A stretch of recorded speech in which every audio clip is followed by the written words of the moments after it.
first trip to a national junior championship, delivering his team to the final with a meteoric rise through the round robin. The head of the class at 10-2.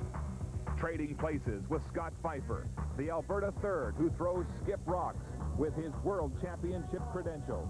Together, the Alberta foursome, a young posse, has taken Selkirk by storm. We've worked really hard this year, all of us together. Put a lot of time and effort into it. And I think we deserve a really good shot at it. In 1994, the Northwest Territories was on the cusp of its first ever national junior championship. But in one of the most dramatic moments of a Canadian junior final, an unfortunate burnt rock would cost them the title. For Jamie Coe, the heartbreak still smolders. And so 3 years later, he was back for a second chance, second in the round robin, and a semi-finalist. But the Territories rink would have to await the survivors of a marathon day of tiebreakers. 5 teams, all deadlocked with records of 7-5. Ontario's John Morris began the day at 12 o'clock high, going 12 ends before drawing to the button for victory over British Columbia. The long road back. And as the winter sun was setting on the prairies, the Morris rink was still playing, still alive, needing 11 ends this time to get past New Brunswick in the second tiebreaker. Finally, the semifinal, the chance for Jamie Coe of Northwest Territories to make good for 1994. But John Morris of Ontario holds the hammer and the outcome in his hands. Last rock, simply perfect. After nearly 12 hours and 33 ends of curling, Ontario gets there the hard way. Today, John Morris of Ottawa faces Ryan Keane of Edmonton for the Maple Leaf Canadian Junior Men's Curling Championship.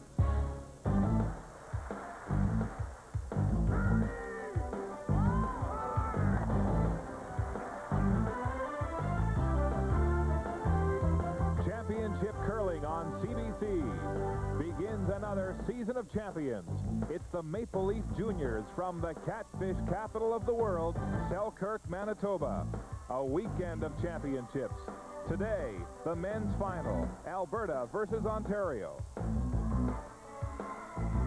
And now we take you inside the Selkirk Recreation Complex, and here's your host, Colleen Jones. Thank you, and hello everyone from Selkirk, Manitoba. Thanks very much for joining us this afternoon. We think we've got a great Maple Leaf Junior final for you. This is our first show of the season of champions, and of course we'll be with you today in Selkirk right through until April with Bern, Switzerland and the World Championships. Now, today's final, Alberta and Ontario. Now, Ontario survived those 3 very, very tough games yesterday. They have proven that they can respond to the pressure. But Alberta led all week, and they have been very awesome. They are very rested, and they are very ready to perform today. Now to 2 guys who are always rested, and I think always ready, Don Whitman and 2-time former world champion Don Duga. Gentlemen. Thank you, Colleen. Hi, everybody. Nice to be back with you for another season of curling on CBC television. Don, you have to wonder whether fatigue will be a factor this afternoon for the John Morris rink from Ontario. They had a long day yesterday, 2 tiebreakers and a semifinal. Well, I think they're on a mission, Don. They played 12 round-robin games, 3 playoff games. They're ready. They're on a mission. They're powerful. They're great sweepers. And the thing that I like about them, Don, they won 3 very difficult games yesterday. And that tells me that they're on a mission. Well, Morris had to make 2 pressure-packed shots, one in his first tiebreaker and the other in the semifinal win over Northwest Territories. In the round-robin game between Ontario and Alberta, Alberta won by a score of 8-7, scoring 3 on the 10th end. It should be a great final this afternoon, Ontario and Alberta, for the Canadian Junior Men's Championship. Colleen? You're right, Don, and as you know, when we heard the bagpipes in the background, we're just about ready for the action, but I do have a few other things I want to tell you about. First off, the junior women's final is tomorrow. Quebec's Marie-France LaRouche playing Nova Scotia's Meredith Doyle for the championship. Also coming up on today's broadcast, Olympic Dreams. joining us with a behind-the-scenes look on how to make ice. We'll also be talking to the skips at the end of the fifth end. Also, we'll be keeping our eye on the road to the Labatt Brier with different provincial winners to be declared this weekend. Nova Scotia's 6 teams remain in the hunt of a triple knockout format. New Brunswick will also be declared. There are 6 teams left in a double knockout format. Odisha and Grattan are still undefeated. Quebec semifinal action today. Don Westphal playing Michelle Wan. Semifinal action, the winner to play Ted Butler. And in Alberta, look at Kevin Martin, the defending champ. He'll be in semifinal action today as well. And in British Columbia, defending champ Barry McPhee is one of the 4 teams still in the hunt, as well as former world champions Ryan and Folk. Already qualified, 10-time Ontario and several-time Canadian and world champion Ed Wernick from Ontario. And for Manitoba, Vic Peters has won, and he also is the honorary chairman of this event here in Selkirk. We're expecting a terrific match this afternoon, and we're just about ready for it. We're going back upstairs to Don Dugan and Don Whitman. Colleen, during round-robin play, Alberta lost just 2 games. One in an extra end to the Northwest Territories and the other to Manitoba. Ryan Fry, who was runner-up for the championship last year, had a really dismal 1997 Canadian Junior Championship, finishing with a 3-9 record. But he was one of the 2 teams to defeat the Alberta squad of Ryan Keane. Now, the Ontario team had really an interesting round-robin competition, Don. They were in a lot of very close games. They had 3 games go to an extra end. They had teams score points on the final end, making circus-like shots. But somehow they were able to survive and to move on to the tiebreaker round. They had a 12-end game, an 11-end game in the tiebreakers, and then the final stone victory over the Northwest Territories to advance to this championship game. Well, that's right, but I think that's going to work in Ontario's favor, Don, because you keep on playing, you get in a rhythm. They're used to winning last rock or extra end or whatever it is. In Alberta's case, Don, they've been off a couple of days. You know, while they've been throwing rocks, they haven't really been in a tough competition for a couple of days, so it may take them a couple ends to get going. An interesting situation with Alberta. Ryan Keane is the skip, but he does not throw last rock. Scott Pfeiffer throws the last stone. You may recall that Scott Pfeiffer played with Colin Davison in Truro, Nova Scotia in 1994 when they won the Canadian Junior Championship and went on to win the World Junior Championship. He was second stone at that time. So Scott Pfeiffer will throw the last stone. This is a move this Alberta team decided upon fairly early in this competitive season, mainly because Scott Pfeiffer really enjoys throwing last stone, and as Ryan Keane says, he's a much better sweeper. So we decided he would do the sweeping and throw last rock. But the other thing they said is that they're both very comfortable no matter who skips, whether it's Ryan or Scott. They both respect each other's ability to call a game. It worked for them when they switch positions, so that's the word they're staying with it. Mark Holman, the lead for Ontario, a grade 12 student at Corrine Wilson Secondary School in Ottawa, is just a little heavier, really, than he wanted to be. But the stone will hang around at the back of the 12. I know.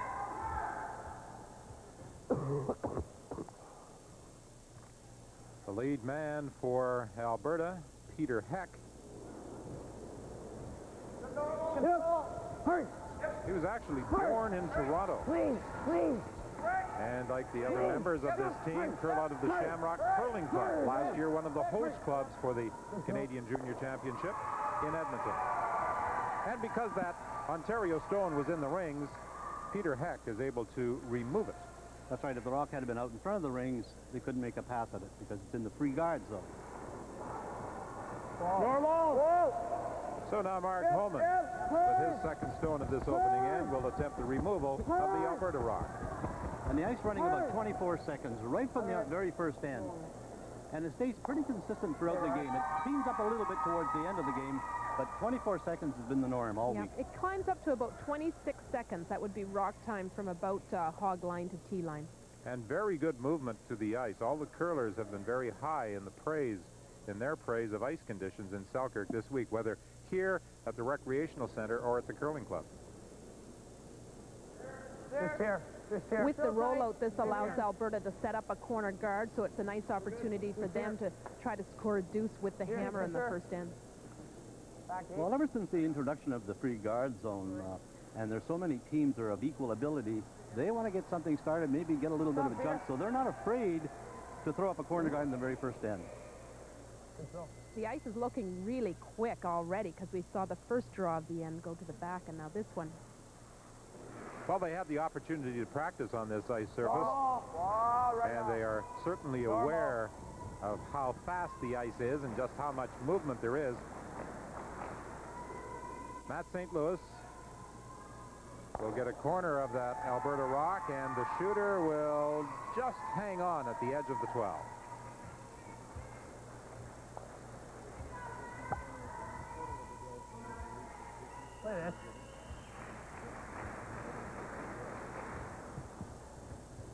Blaine Iskew, a phys ed student at the University of Alberta, playing second stone for the team up at the Shamrock Curling Club, taking aim at that rock in the edge of the 12. Well, he's got a tough shot, and he has to make sure it's a little bit stiffer out there, and he's rolled it badly, and I think he's going to hit the divided part. No, just picked it out of there, boy. Good brushing actually held that up, because halfway down it looked like it was going to hit the boards. That little corner of the sheet, though, you so rarely play that it's always hard to know exactly the ice. And you always have to keep your weight up a little bit over there as well. Matt St. Louis is from Renfrew, Ontario, and when this Ontario squad captured the provincial title, he received all sorts of congratulatory telegrams and faxes, including one from the mayor, Howard Hermes. Hard. Right down. Good shot, Matt. He has a lot of commuting to do every time this rink practices or curls, because he's got about an hour drive each way. Well, that shows dedication. Of course, all these curlers have had about an hour drive each way coming to and from the curling rink here in Selkirk, as the teams are billeted in Winnipeg, staying in a hotel in Winnipeg and making the 45-minute to an hour trek each day. Alberta now lies 1.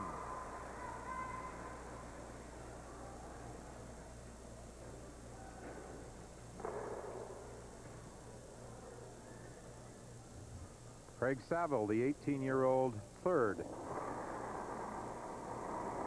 made a spectacular shot, a freeze on the 10th end against the Northwest Territories in the semifinal last night to set up the opportunity for Ontario to score 2 and victory. Actually, I picked that shot as the one that won the game, because he played an absolute perfect straight-ahead freeze on it. It was just a gorgeous curling shot.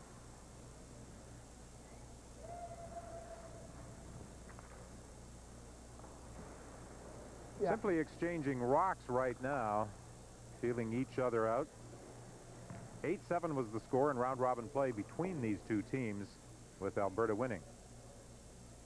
Ryan Keane, the skip, throwing third rock.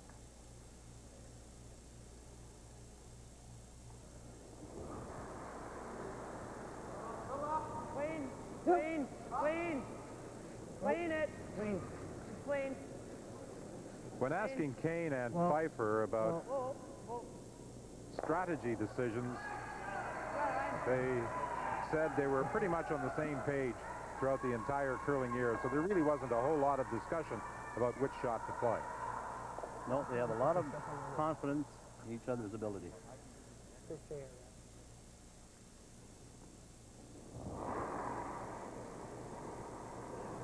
Whoa! Whoa, right off! Whoa! Straight off. Get over there. Nice controlled weight, though. Both these teams really control their takeout weight. If anybody has a tendency to throw big up weight, it's John Morris of Ontario, but he does it so well and so accurately. Craig Saville is the son of the coach, Brian Saville. Nobody was happier yesterday than Brian Saville when this team survived those 3 grueling games to qualify for this championship final against Alberta. And you can see where the brush is being held, that very little curl to this ice, to the wings or to the outside. in. There's also a family involvement on this Alberta team in that the coach, Patrick Keane, is the father of skip Ryan Keane. Well, the ice is very straight for hits. It is moving nicely on draws. It's just as soon as you get your weight up, it straightens up.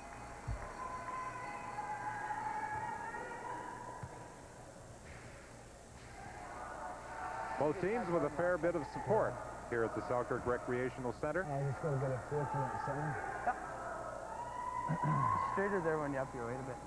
Yeah. Interesting observation. Yes. Upping the weight, and it runs just a little straighter. This T-line. Three. Looks heavy. Above T, eh? Communication is about T. The sweepers are telling Craig that it's about the T line, maybe a little bit more. And they're excellent sweepers, too. Oh, They did such good a one, great job. Good Sweeping judging. the winner last night to the fight the button. Yes, they completely covered the maple leaf. The emblem in the center of the rings. Good throw. Good throw. Yeah. Broken. Last rock on this opening end belongs to Alberta. The left-hander, Scott Pfeiffer, the third, throwing skip rocks.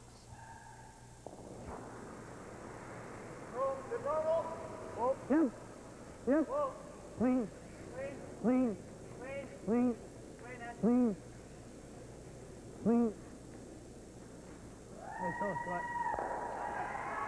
Boy, you like to get that first one away, and especially when you hit and stick and they don't sweep it all the way down the ice, and it makes perfect contact. That's a confidence builder. Well, Scott Pfeiffer twice has been to the site of this year's World Junior Championships, Japan. And his teammates have said, we'd like to accompany you back, Scott, for a third trip, and you can show us around. Oh. But John Morris has some ideas of his own about that trip to Japan. Clean. Whoa. Clean. Shot. Ontario lies one. So now the objective facing Scott Pfeiffer is to hit and roll out with the final stone to retain last rock advantage into end number 2. Now, he's taking exactly the same ice that John Morris just took to make that takeout. And John Morris hit it on the nose. So that indicates to me that Scott will throw maybe just a little bit more weight on so that it runs a little bit straighter, and he'll hit half that rock and hopefully roll away and blank the end and maintain the advantage of last rock. Same ice, only a little bit more weight on this rock will make it run straighter. Yeah. Hurry. He's got the extra weight, whether he turned it a little bit inside. No, he's got the nose hit. So Alberta picks up a single point on end number 1. And Alberta has a 1-0 edge on Ontario in this junior men's final.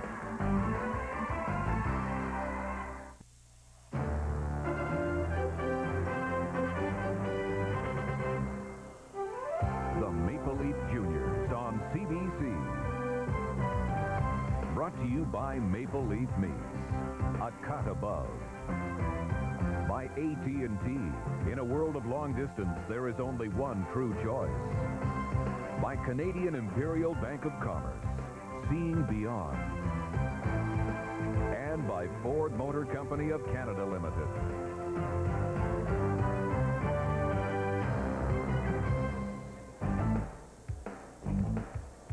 Selkirk, Manitoba playing host to this year's Canadian Junior Curling Championships. The two coaches, Patrick Keane on the left and Brian Saville of Ontario on the right, sitting side by side. Really not much in the way of strategy on the opening end of this championship game.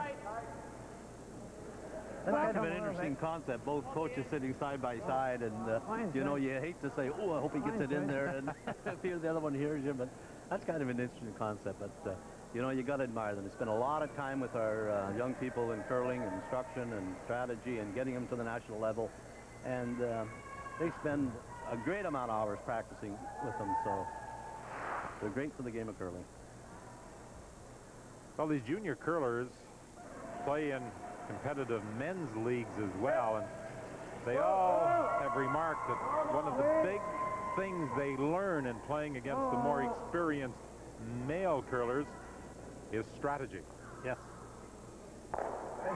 Certain things you do at the junior level you just don't get away with when you're playing the more experienced senior competitors. Well, I think in men's curling you'll find that they don't care how many rocks are in play. If they have last rock, they know they're assured of one, and they're trying to figure out how to score two, and they manipulate the rocks. Probably the greatest manipulator of all the curling rocks that I've ever seen is Wernick, and he's this year's prior, and he's just a treat to watch because he moves the rocks around a lot. Peter Heck, the 19-year-old student from Grant MacEwan College, removes the Ontario rock. Alberta lies 1. You know, they're kind of just playing a cat and mouse game here, just playing them in the rings and nobody willing to take a chance. And they're just trying to find out how the ice runs in the first end versus the second end. And once they establish that, after the first 2 ends, I think whoever has last rock the next end will do a little bit of gambling. Maybe throw up a corner guard, maybe play a freeze to one as opposed to just playing straight takeout. Mark Holman is the youngest of the 8 curlers on the ice. He's just 17 years of age. He had to make a decision this year. Would it be curling or hockey? He's a goaltender. He opted to devote his time to curling. Yeah. But he still plays on his high school hockey team for goalie. Hard. Clean. Clean.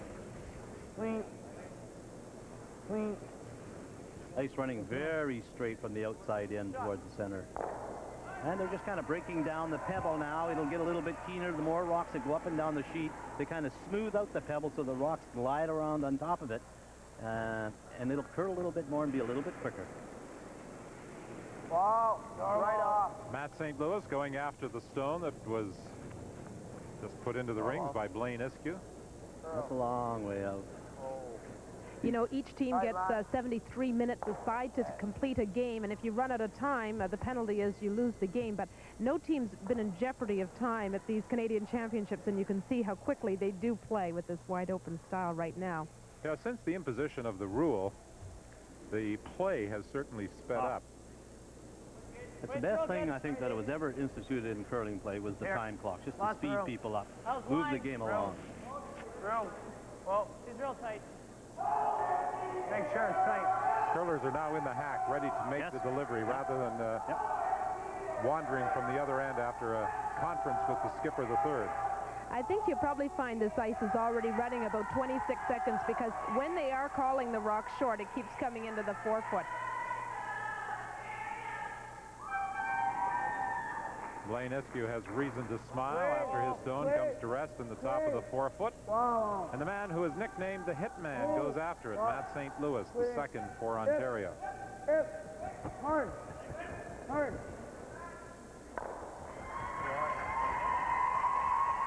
Good hit and roll. That's what you call rolling to the corners, and it's very difficult to hit the stick there because you're dealing in a very confined area. But Keane has seen about 3 rocks go down in that particular area, not so far over, but maybe about in the edge of the 8-foot, so he knows it'll run fairly straight there. The danger always in playing from the outside in on this particular shot on arena ice is that sometimes you have a tendency to maybe overthrow it a bit, and if you ever flare it, meaning an outward motion with the rock or release, it'll fall away. Skip Ryan Keane throwing third stones, lives just outside of Edmonton, about 30 miles in Legal, Alberta, where he and his father, Patrick Keane, operate the family farm. Yep.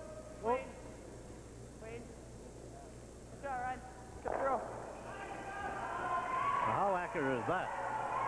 Beautiful control weight. And that's the key. Because it's on the outside, a lot of curlers have a tendency maybe to overthrow it. But they've got good brushers, so just normal takeout weight. Don't force your curling delivery so that you either turn it inside the intended target or throw it wide. Straight settle, same thing for him. Quick! Right up, quick! Hurry! Yep.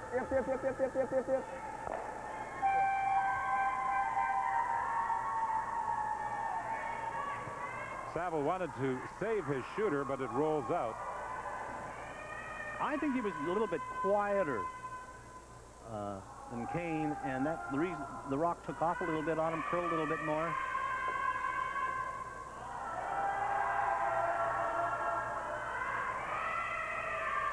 Now, where do you want this stone? Nothing in play? You want it in the 4-foot? Absolutely. You want to play in the center of the sheet because you do not have last rock.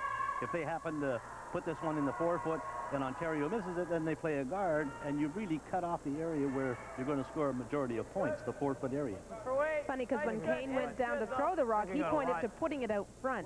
But Pfeiffer then said no top 12 with his broom. So, Where? Boy, it's quick. I really think the ice is a little quicker today than it has been throughout the week, when it would be about 24 seconds for the first couple of ends before it got to the 26 mark. Good, Ryan. Well, it just hangs at the back. It is still in play. I'm not sure whether it's biting or not. Well, it's a great location for Ontario because they can freeze to it to set up the deuce. Absolutely. Well, that's the danger for Alberta going behind the tee line, is that Morris is now asking Craig to freeze up to it. Got lots of section back there. Please, back here. Yep. Looks light. Hard the line. Quick. Hard. Looks light. Hard the line. Hard. Freeze it. Quick. Hard. Quick. Hard. Quick. Hard. Hard. Now one sweeper's got to drop off and the other one can take it. Well, Craig was saying all the way down the ice, it looks light, and they really had to brush that stone, and Matt St. Louis and Mark Homan really worked on it. Now for Alberta here, now Ontario's lying shot rock. They won't be too upset if they hit that rock just a little on the high side and kill that back one and roll out of the way. So that potentially is a dangerous rock back there for Ontario to maybe freeze to it and score 2 points. So see the brush being held right on the edge of the rock, and that shows you how straight it runs down that center line with any kind of weight. Colleen, you talked about fast ice here. Scott Pfeiffer, when we were speaking with him yesterday, was talking about the ice where the World Junior Championships will be held, Karazawa, Japan. Said 18-second ice. Am I correct in that? 18 from hog to hog, which translates to about 28 seconds hog to tee line. So that's very, very quick ice. You blow on it and it slides. Yes. Very fast. That's actually too fast. You have no control over it. You just come out and it's very hard. It's just gliding along. It's very tough to control. And I would suspect the ice would be very straight with 28-second ice. Now for John Morris, he has the same shot as Craig Saville just played on. You can see it is just on the back. What will play? Definitely a biter. Top will be out, so just right up to it, like an inch or two away. The difficulty in freezing to this rock is even if you make a perfect freeze, you don't have much room to knock them out because there's only about a foot clearance at the back, you know. So it's different from making a double at the top of the 4-foot as opposed to the back of the house. No line. And even if he makes a perfect freeze, Scott just has to blast it out. It doesn't have far to go. It's really hanging on him quite a bit right now. Never. Whoa, whoa, whoa. Yeah. Whoa, whoa. Well, John Morris certainly had draw weight in his hip pocket in critical situations yesterday in the tiebreakers and in the semifinal. Perfect weight, just didn't have the line. He took a little bit more broom because Craig's overcurled a bit. Close, if he rings it off by a millimeter, a millimeter.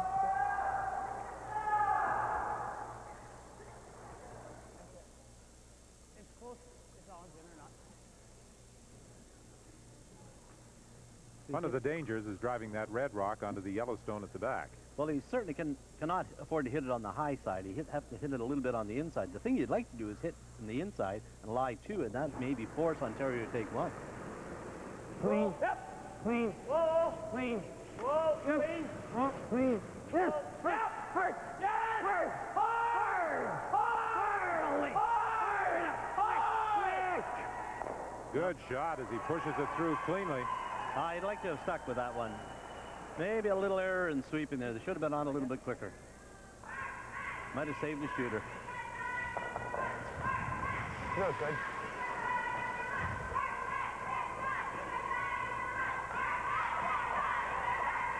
Well, Scott has brother Mark here watching him play, but brother Jason is back home in Edmonton. Asked us to say hello to him and hope he's enjoying our coverage of this junior men's final. Quick! Clean! Oh, clean. Clean. Morris looking to blank end 2 to hang on the last rock advantage into end 3, and he's successful. So the score holds through 2 ends. Alberta 1 and Ontario nothing at the Canadian Junior Men's Final.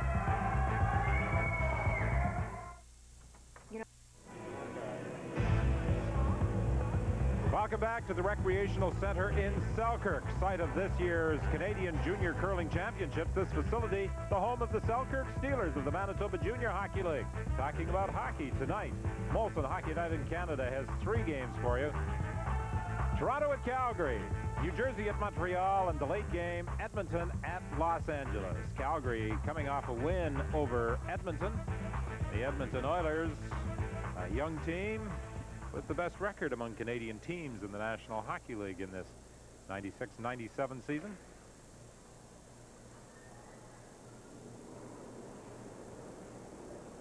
And number 3, Tight. Ontario with the last stone. Tight. Halfway. Tight. Hard. Hard only.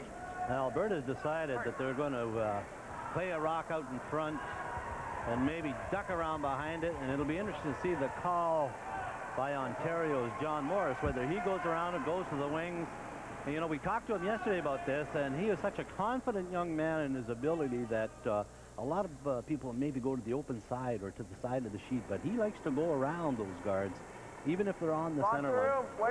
Oh, nobody would want to go to the wing with a nice long guard like that. Oh, That's yeah. just far too wonderful an opportunity when you have last rock. If you can, I hate long guards. Yeah. I really do. if you can tuck one in here and make sure it's above the tee line is the key, and it's a beautiful looking shot. Well, see, and he passed the guard by at least a good 6-8 inches, and he's now completely buried behind that rock. Almost came out on the other side.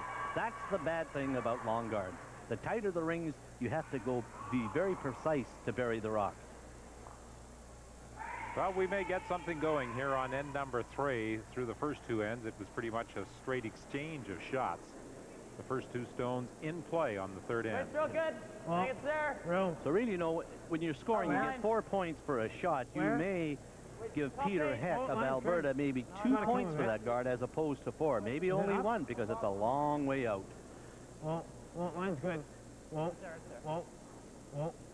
He's redeemed himself with a beautiful freeze, though. Absolutely gorgeous freeze. Now the game is on. Well, we talked about Mark Holman being a goaltender. Peter Heck is a drummer, plays in a band called Catalyst. So far, they haven't been able to get him up on stage to perform here at the Junior Championships, but if they win this Canadian title, he may be persuaded. This is the 4th rock in the end. There's now 4 rocks in play. And we are going to take a look at rock time. I was talking to Mark during the commercial break, and he was saying it is a little bit quicker than what it has been throughout the week by maybe half a second or so. Different teams time different ways. We're timing hog line to stop, and it is a little light, so it's hard to get a good indication of the time, but if it's 23-1 to there, it should be about 25 to the tee. Yep. Shot rock still belongs to Ontario. Just to move it up back here. Sure, I take the yellow that way. Yeah. Little tap back for Blaine Iskew. He hurt his back in a game against the Northwest Territories, so had to miss one of the round-robin competitions. He has been going for physio for it as well. Says it feels pretty good. Never. The thing he doesn't want to do is set up a double here. He doesn't want to touch his own rock and roll in the open so that Ontario could hit and roll behind cover. Good throw. That's fine. Not the result they were looking for. Ontario still lies 1. Pretty good shot, though. You know, that one is open, and it's on an angle on the left-hand side there so that they can maybe promote it later on. It's lined up for the next shot with the angle raised to remove the red rock that's on the 4-foot. Wow. Starball. Clear. And for Ontario, they're hitting one wide open. And they get an inside roll behind cover. But it is third shot rolled just a touch too far. Yeah. I don't mind playing this. Kind of wait. I'll go here again. I don't mind that. Here. Now they're going to the outturned side again, Don, because and I'll tell you the reason why. He doesn't want to group his two rocks over on the left-hand side there, and that's why he's playing the outturn. If he was ever to happen to chip his own and just roll over there, there'd be a good chance that Ontario maybe make a double and they'd be lying three behind cover. So this is why he's going to the outturn draw. Just tight.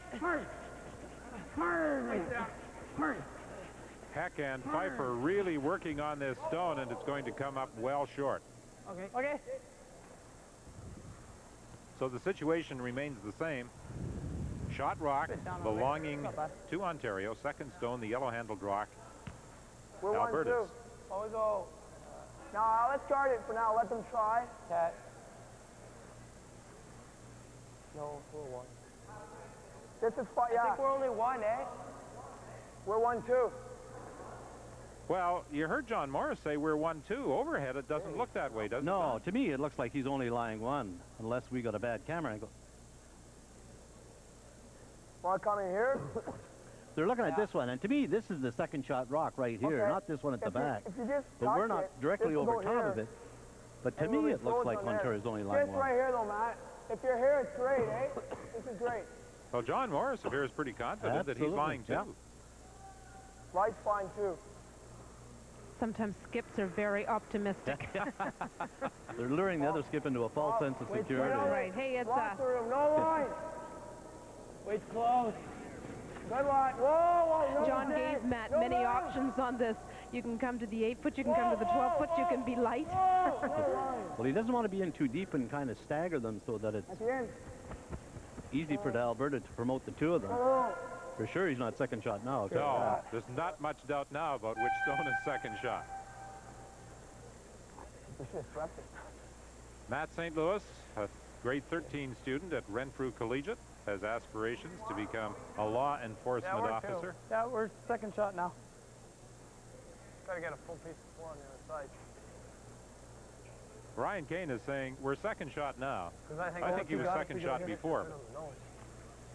This one will spill and this one will probably spill. If he's in here and all, he's good. You know, he's going to be sitting 2 or 3. I think we go this way. Okay, let's throw that there. I don't think so. You have to come by the guard real thin. This one's been out. I'd rather put it here, and if he wants to throw, then he can play a foul rock in it, right?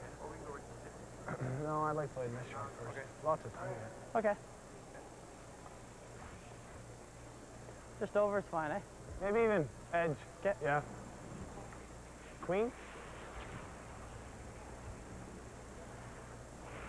Well, what he's playing, he's going to play the guard in this area here. He doesn't want to make a pass at this one. Fury hits it on the outside and spills his own.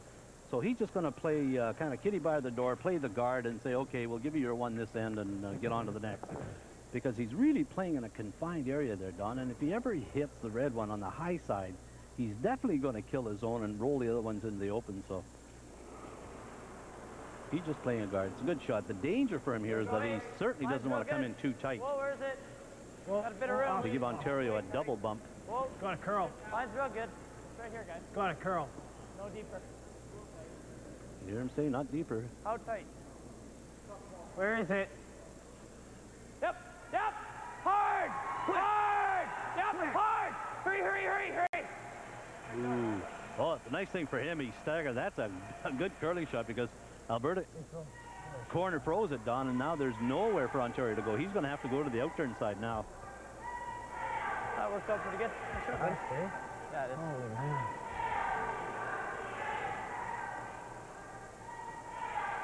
I think for Ontario, they got to get a rock in position here, and they got to come around in this area here and maybe put it. But he certainly doesn't want to slip that rock back into that area there and let Alberta freeze to it, Don. So I think he's got to go with the outturn. Well, it's posing some problems for John Morris.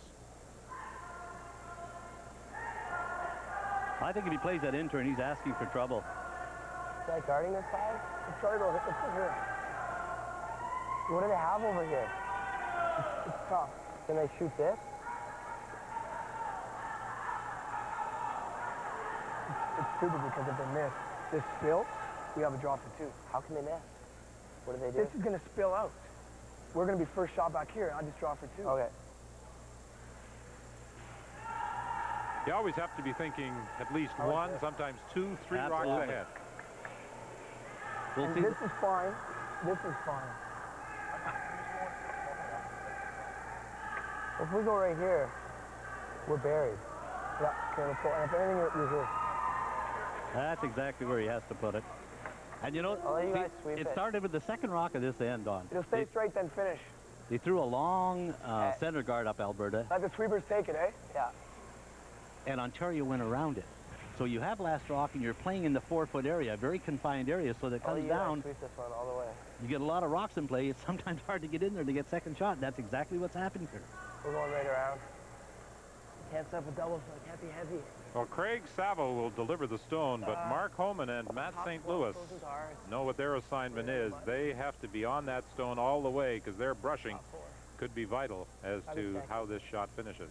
Craig has also said he's not going to overthrow it here.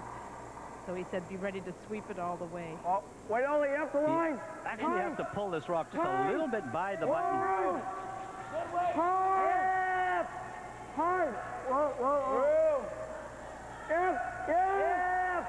Hard! He's well by the button. They're worried about getting it by that front one. Oh, he just touched it. Yeah! You know, they laid off it just for that brief second. He would have had a pistol if they had just swept it the entire way. Now there's the possibility of a double for Alberta. Thank you, sir. You'll see them, they brushed and they let up just before the hog line there. You can see it's curling at the end, and he just touches the rock. Unfortunately, now, you guys like? for Ontario, they set up a double. Even if we hit here, it's not bad. We're going to sit right there. The only thing we don't want to do is this, eh? This. Come over like this. Yeah. Well, let's play it thin. Okay, let's play it thin. Is it my real thin? You got this. It's my throw. Is it? Okay, I like this one. Yeah, I guess it gets a little confusing sometimes when one's skipping and the other's throwing last rock. You got to hit this real thin, eh? Like quarter of a rock. Okay, play here. This is fine too, eh, Ryan? Yeah. Play this, eh? Now what they're looking at, they're like come off this one and maybe get a lot of action and come over here and make the double. The danger is that if he hits it a little bit on the inside, he may move his own rock and then leave Ontario a free draw for 2. So this is a difficult shot. Well, I think if he moves his own rock, he might leave Ontario lying 2 as it is. It could be. So this is a very dangerous shot. He wouldn't be too upset if he hit half a rock here and maybe just rolled in front of it. Yes! Whoa! Well, when you hear them, yes, whoa, yes, whoa, you know he's close. He's a little bit too thick, I think. That's fine. That's not bad, but I tell you what, I would have sooner seen him stop in front of the 4-foot, Don. That would have covered off the whole area. Now he's opened it up, and it's a free draw for 2 for Ontario. He certainly played it the hard way, attempting it on the out turn. It looked like an easier shot attempt on the in turn. We play it conservative, or what? I'd like to throw this shot. I can throw this shot. Okay, well. Play this one. Hack? I like only hack of it. I like control. I like just hack. So we can control it, eh? Hack? Yeah. Hack and make sure we get by this one. Now it'll run straight, it'll curl though, okay? Yeah. Down here, he's trying to angle this one into this area here, and he'll be lying 3. Yeah, I can do it. As opposed to the corner draw, he figures this is a good setup because now he's right in directly behind all the guards. Yeah, we can do this one. And he could be lying 3. They were debating what kind of weight to throw. We can go onto there so we can squeak for 2. Well, you know why he's playing this shot? Because even if he kills one of his own, he'll still be laying 2 behind cover. Sure you're here. If he hits what he sees from this end, He'll be lying 3. It is a very, very difficult shot, because if he gets on to the yellow, he does jeopardize his shot rock in the 4-foot. Well, Craig, when he went to throw, said, I can make this shot. He was quite confident in his ability to execute. Quick! Yeah! Yeah! Whoa! Quick! Whoa! Whoa! Whoa! Whoa! Boy, they swept it all the way, and then you elbow. He's got a beauty. Oh, look at that. What a great curly shot. Well, he had confidence that he could make the shot, and he comes through. Ontario lies 3. That is absolutely a fantastic curling shot. He hit what he could see. Donnie moved it over with nice weight. Look at here. Beautiful controlled weight. That's what saved him, because it came over right at the end. Hits what he could see. Now he's lying 3. That was a weight control shot if ever there was one. Yep. Great shot by Craig Saville. Beautiful. So when you reflect back on the end, that attempt at a double really got Alberta into trouble. Yes. Yep. Well, not making it got them into trouble. You can come off this even, eh? Yeah, skinny back to here. Normal weight. 1-0 Alberta leads playing this third end. Ontario with last rock advantage, lying 3. 9 rocks down that center line, all just a slightly left of center. And he's playing an in-turn take-it on that one on the left-hand side, trying to get some action and get into the 4-foot area. Of course, the danger here, if he hits and rolls just a bit, Don, then Ontario has a chance to hit and roll behind the cover with their next shot, and they'll be lying 4 in behind cover.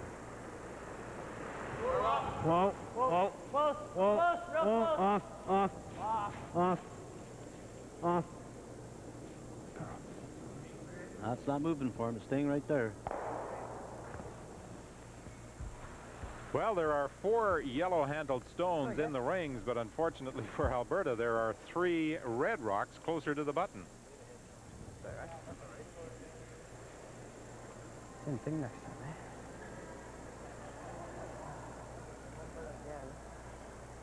Now, if we hit it, we're higher, it's tougher for him. We could get... He always has to draw to the pin. He's got that to save him.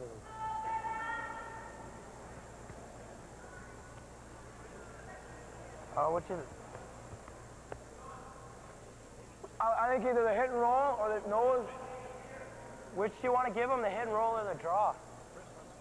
Let's give him the hit and roll. It's so hard because it's high now.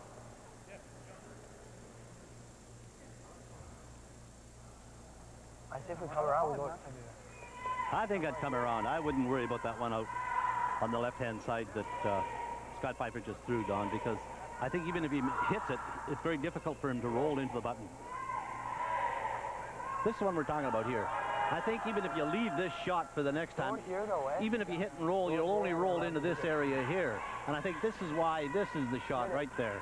Leave him that shot there, block off that 4-foot, and Alberta has no shot at all. Matt! No bounce. Matt! Okay.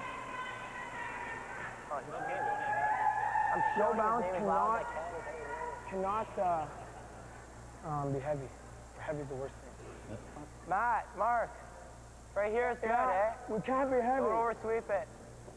That's exactly right. You don't want that rock hanging out in the edge of the 4-foot and in tight to the 4-foot. And especially not behind the tee line. Looks heavy. We've noticed all week that John Moore is always involved in Matt St. Louis strategy discussion. Whoa, no bounce. Line's good. Close, yep. Yeah. Got lots of weight. Yeah. Wait only. Yeah. Now they should bring it hard because it's cutting too much. Quick. Hard. The sweepers had just swept that a little bit more. I know they were worried about setting up a double, but he Yep. would be sitting 4 right now. But he was well by the guard, so they should have brought it hard all the way and froze it to that one. Now, I think the only way... Just like this. Bump this right here. Gotta just hit that on the inside, though, eh? No, not really. Because it's gonna touch him here. I don't mind that, though. Ontario lying 3. Just throw back line at this. Because this we got to play it here and try to roll here. Yeah, that's tough. Yeah, let's play this. I don't think that's good. Yeah, that we could go right here. That's pretty tough. That's what he's trying to do. Just back line. Just back line, okay. If he just taps that one, Don, even if he gets it in for second shot, it's a great shot. I mean, potentially he's looking at 4 here. So anytime that you can cut a guy down from 4 to 1, you've got to take that chance. And if he hits half a rock, just moves it into the 4-foot area, it's going to be very difficult for Ontario to get more than 1. Make sure you tell them where the weight is. These two teams don't want many more ends like this, or they'll both be out of time by the 6th end. I mean, you can hardly walk through there. Never mind curl stones through there. 11 rocks in play. 2 more to come. But the big one is right in the hands of Scott Pfeiffer. Back line. Whoa. Close. Yep. Whoa. Off. Off. Off. Off. Right off. Never. It'll move at the end. Close. Whoa. Whoa. Whoa. Got to come a little bit more. Where's the weight?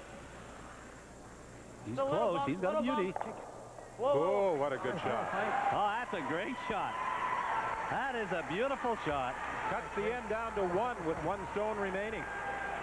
That's exactly what he had to do. For a minute, I was afraid he hit it too thin, Don. It would move it right into the open. But now Ontario, I don't think, has a shot. We're setting second shot. Well, the Ontario sweepers might want to look at their decision of leaving Morris's draw just that little bit light, because Alberta wouldn't have had a shot at all. Because now it's blocking his chance to get at that Alberta rock, that is second shot rock. What about this one, though? What about this one?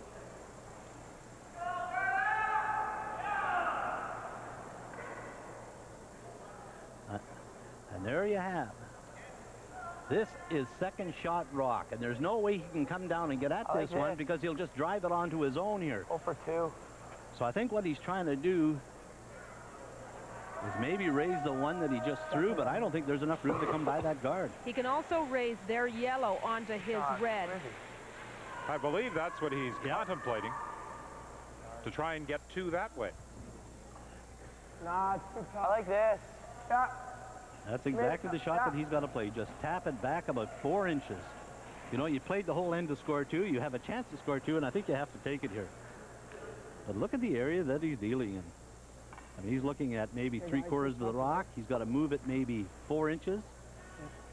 You see Craig Saville looking at it. Tap it 3 or 4 inches, eh? What a contrast to the first 2 ends when it was simply a straight exchange of shots. No kidding. Actually, a lot of people find with time clocks now that you do have to play a couple of ends pretty quick in order to allow for some ends where there's a lot of decisions. No line. You hear him yelling, no line. No He's well line. out there. No line. It'll come at the end for him if his weight is correct. Okay, yeah. Whoa, make sure it's here. He may tap that yellow one in. Oh, did he move far enough? Oh, that's close. It is close, but I believe the Yellowstone is still second shot, but it will undoubtedly require a measurement. The backline, certainly, it doesn't count. Well, he may have nudged it enough as we take another look from our overhead camera. Red? It is the red, I think. What was it? 1 red. 1 red? Well, it didn't need a measurement to determine that Ontario picks up a single point on end number 3. All those rocks in play, and the best that John Morrison Company could do was pick up a single point to tie this match after 3.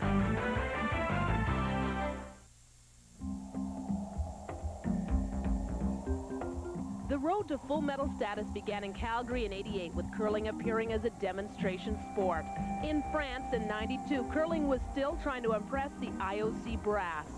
It was curling's job to convince them that their sport deserved medal status at the Olympic Winter Games.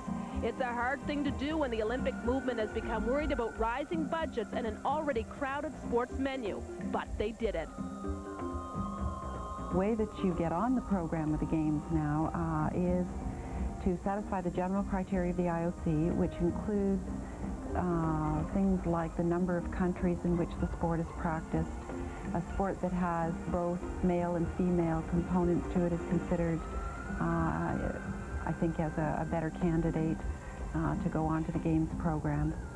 And I think today, although it's not stated, they would tend to look at cost. It's easier for a sport to get on the program if it doesn't increase substantively the cost of building facilities for the games. And also, if you're a winter sport, you stand a little better chance than a summer sport today. Hockey has long been Canada's #1 winter obsession, but with curling debuting as a medal sport in '98 in Japan, for the first time, kids can dream not just of being a Brier champ, but an Olympic champion. Now some kids might have to make a choice between hockey and curling. Already, many have had to pick one sport over the other.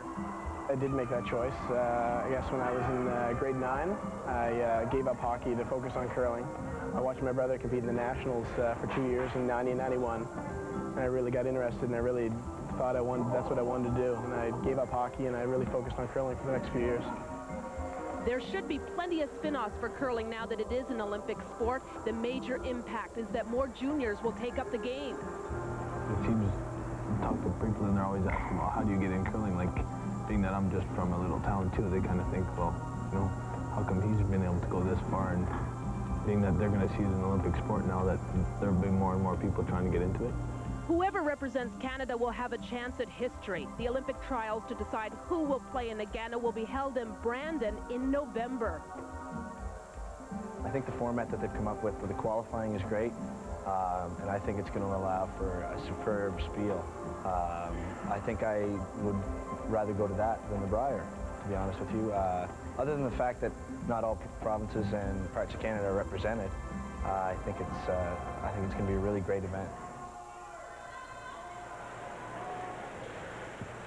Yes, the Olympic trials take place in Brandon. Brandon, of course, has been host in the past to the Canadian Men's Championship, the Women's Championship, and also the World Championship. And the final weekend of November should be very interesting in Brandon when the top curlers in the country, male and female, vie for that cherished Olympic berth. Oh, boy. What a great week of competition. Hard! And I'm sure Alberta now had just breathed a sigh of relief there, because before the last rock was thrown, they were in a lot of trouble, and a great shot by Scott Pfeiffer. Don really got them out of a big jackpot. He hit that rock absolutely perfect to get second shot rock, and that's all he could play for. And it's hard to imagine that you have 14 rocks in play and only team scores one point. You know, talking about the Olympics, our own Colleen Jones still has a shot. Clean. Just the line. Well, Colleen, right for the 12th time, is going to be competing in the Scott Tournament of Hearts that will take place in Vancouver. And if she wins there, she automatically gets a shot at an Olympic spot. But because of all the women who are competing in the Scott, who have already qualified for the Olympics, a high finish could result in an Olympic berth. So Colleen, congratulations on winning Nova Scotia for a 12th time, and good luck in the Scott. You never would have known I was that old. Then the last chance qualifying for the women's 10th spot for the Olympic trials is held in Regina over Easter weekend. And there's a final 8 teams based on points. Connie Lalaberty, for example, has qualified for that. We've qualified for it. Many, 8 other teams will be there as well in a triple knockout format.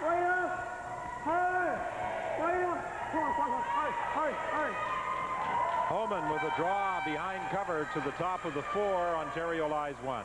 Well, something Peter Heck can do. They have an opportunity. The rock is off the center line. The first rock at the end, and he had a chance to, Peter Heck had a chance to draw around that one. Unfortunately, a little bit heavy slip through the rings. And now Mark Coleman's put it in. Mark, for the second end in a row, has positioned his lead rock so perfectly above the tee line and behind the guard so nicely. And that's not a bad shot. He missed his first one going through the rings, but if you're going to miss correctly, and he did that by just rubbing off that front one, because that potentially is a dangerous shot. You certainly don't want to throw it and go by both those rocks. So that's what they call a good miss in curling, by taking off that front stone. Tons of room. Tons of room. Tons of room. Bring it in. Bring it in. Hard. Okay, it's coming now. Yep. Hard. This Ontario rink is good at playing this little quiet tap-back game, and they're very precise. Matt St. Louis covers up the shot stone. This may be the last year of competitive curling for a while for St. Louis, because he's considering going to South Africa next year to work and live as part of a Canada World Youth commitment. I don't think there's a great deal of curling in South Africa. No, I wouldn't think so. Yeah. Roll it. Yeah, hard roll it. They got them both. Good shot by Blaine Iskew. And that particular shot completely changes the whole end around for Ontario. Now, do you go around it or do you hit it? And I think it's too close to the rings. Ontario decided to hit that because potentially Alberta may get a chance to hit and roll or chip the two of them in. Wow. And that's why Ontario's playing it off. Whoa. Of course, they'd like to stay right there to have a center guard just in case Alberta noses it. They'll be able to get 14 rocks behind it again. And I wouldn't be a bit surprised to see Ryan Keane maybe go around this one. Which he is. You know, it's about 1.5 feet out in front of the rings, lots of room. The rock is off the center line, as opposed to the last end, it was right on the center line, and they put all those rocks in behind. But now this one's off the center line. Yep. Whoa, round. Spit down. At least if it gets congested there, you got the whole one side to draw to. Whoa, wait a minute. Whoa, off. Whoa, off. Stop it. Right at the end. There's lots of room. Hard finish. Hard finish. Hard finish. They're sweeping it deeper down because they want it to curl a little bit more in behind the guard. Didn't cut quite completely buried, but it's good half behind the guard. Well, Blaine Iskew with a double kill with his first stone of this fourth end, and now he pulls his second rock into the top of the four, partially behind cover.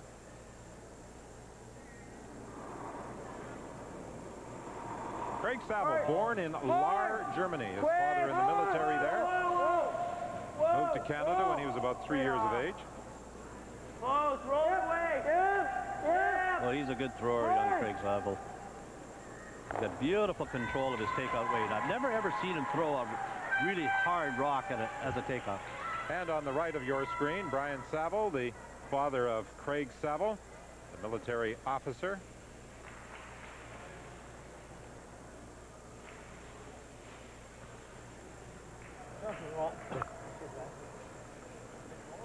Yeah, Charlie.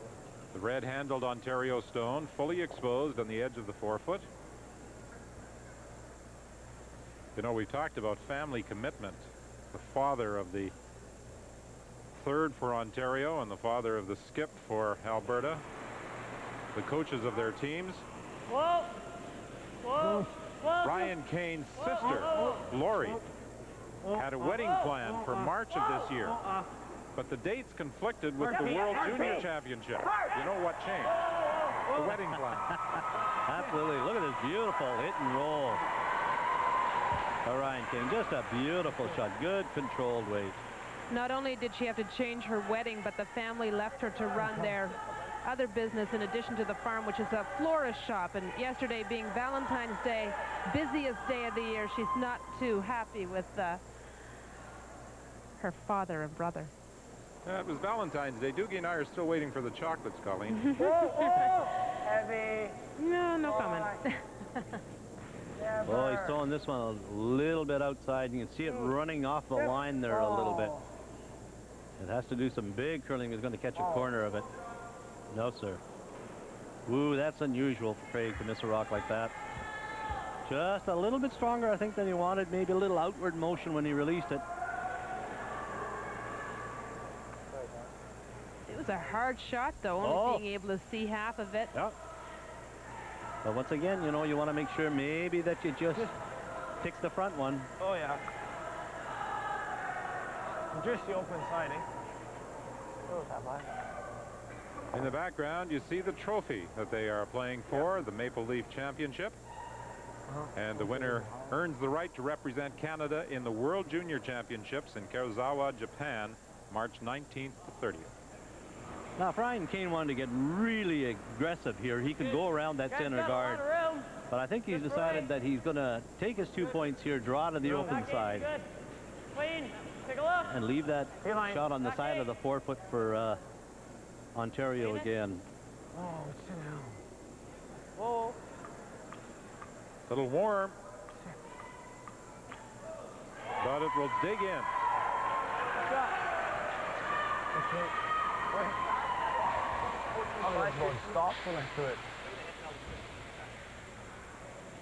It's a good position for Alberta to put it back there. Pretty quick. Because if Ontario noses here, he can freeze with his next shot. Well, he could maybe take a chance and drive this one over here like this, but I think it's too much of a gamble for him.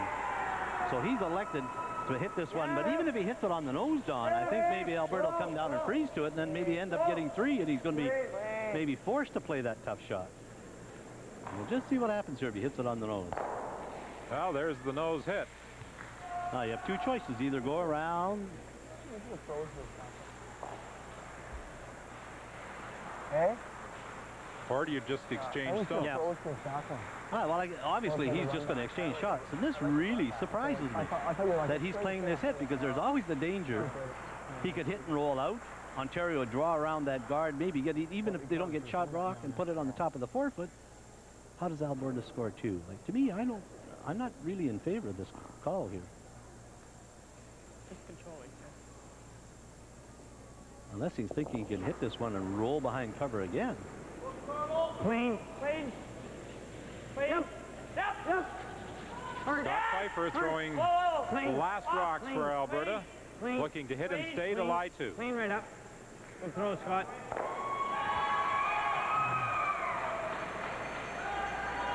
Well, Colleen, what do you think of that call? Well, I like the freeze at that opportunity. Absolutely. Once it went behind the tee line. Yep. It was a safe call, though. Great. Oh, yes. It's a very conservative call. I mean, if he freezes to it, then Ontario's got to decide, do I go for the shot rock, or do I spill them, or do I run them both?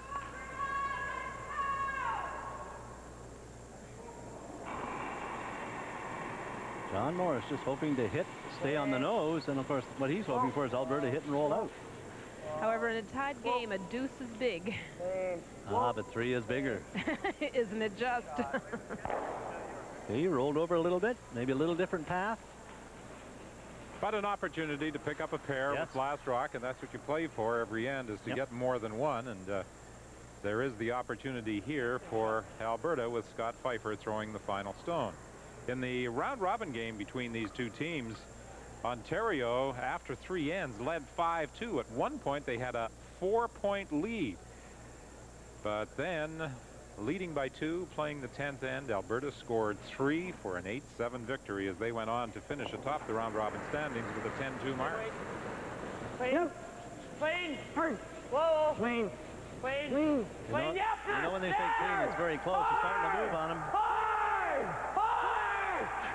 Doesn't want to lose the shooter, but it looks as though he will not only lose it, he'll miss the stone he was shooting at. Something happened. It's a single point for Alberta on end number 4. So Ontario misfired and trying to get more than 1 on 3. The same fate befalls Alberta on end 4.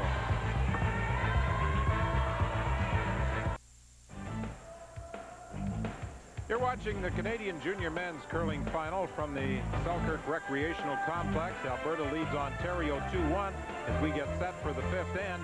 Tomorrow we'll have the Maple Leaf Junior Women's Final, and it will feature the #1 team during round-robin play, Marie-France LaRouche of Quebec, against Meredith Doyle of Nova Scotia. Nova Scotia semifinal winners last night by a score of 8-4 over Saskatchewan. That last rock in the 4th end, the front end, turned the rock over, and it certainly did pick up some debris. It's good. House. Yes, but because the rock has never, ever moved that much all week in that particular area, and that really took off. He missed that rock by a good 14 inches, 15 inches, so something happened. And that's why you must always brush the rocks just to keep the debris away from, if there is any debris on the ice, from the front of the rock. Brush it at all times. Well, most curlers, when they settle down in the hack, will give the stone a spin just to make sure there is nothing underneath the running surface of the stone. Well, although that doesn't help it if it picks it up halfway down the ice. Right. And that's what Don was alluding to, that the sweepers must always stay with the stone just to make sure it doesn't pick anything up. Now, in contrast to the 3rd end, Alberta threw the first rock out, and it was just about a 1.5 foot over the hog line. This time, Peter Heck threw it exactly where it should be, about a foot in front of the rock, the rings. Makes it very difficult for Ontario to come around. A little tighter, but he's, see, and he just touched on. Now, if that rock was out another 2 feet, you would have been by it easy and fully buried. So the tighter the rings, the more difficult it is to draw around the rocks.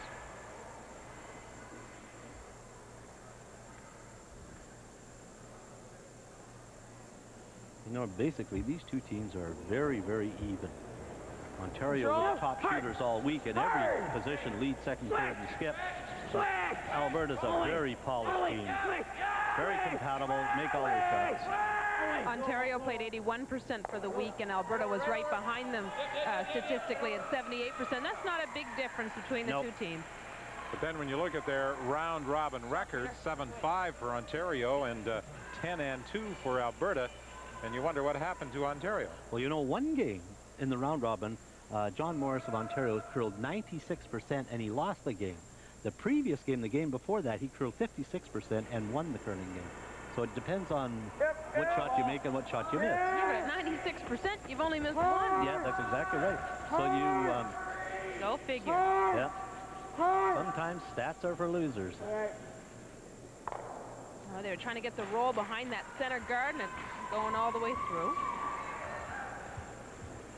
Just one stone in play. That's the Alberta rock sitting tight to the rings. Homan has out-curled Heck by a fairly substantial margin through the first 4 ends. He certainly has made 2 gorgeous come-arounds in the 3rd and 4th ends. And now the advantages, of course, in Alberta's favor. They have a rock absolutely square on the center line, 1.5 feet in front of the rings. And that's where they want to play, because they want to steal a point, and that's exactly what they're trying to do now.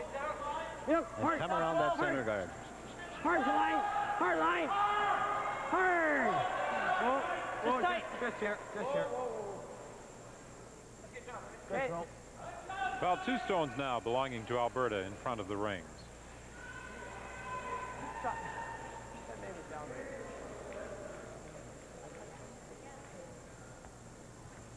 What do you like, Mark? Now, John Moore showing down to Mark Holman. Okay, play firm. And you can either come around the rock, either those 2 rocks, either with the in turn or the out turn, but he's elected to run the rocks off. If you'd like to get about 3/4 of a rock and kind of save a shooter over in the left-hand side here. Get him. Gets just 1, and the shooter will also roll out of play. Just needed to curl a little bit more for the double takeout. Again, an edge for Ontario as far as percentage goes at the 2nd stone position. Well, now 2 things. Blaine, this cue maybe just give this a little bit more to get it started, or the front end will brush it a little faster. Pick it up at the start and work it hard all the way down there. This rock is cutting big time. I don't think he got out to the broom. Hard all the way. Quick. Quick. Right up. Hard. Although having curled on the ice, what happens as the pebble wears down a little bit, the swing does come up. Yes. But I think he under threw that one a little bit again. Couple. Seemed to die a bit.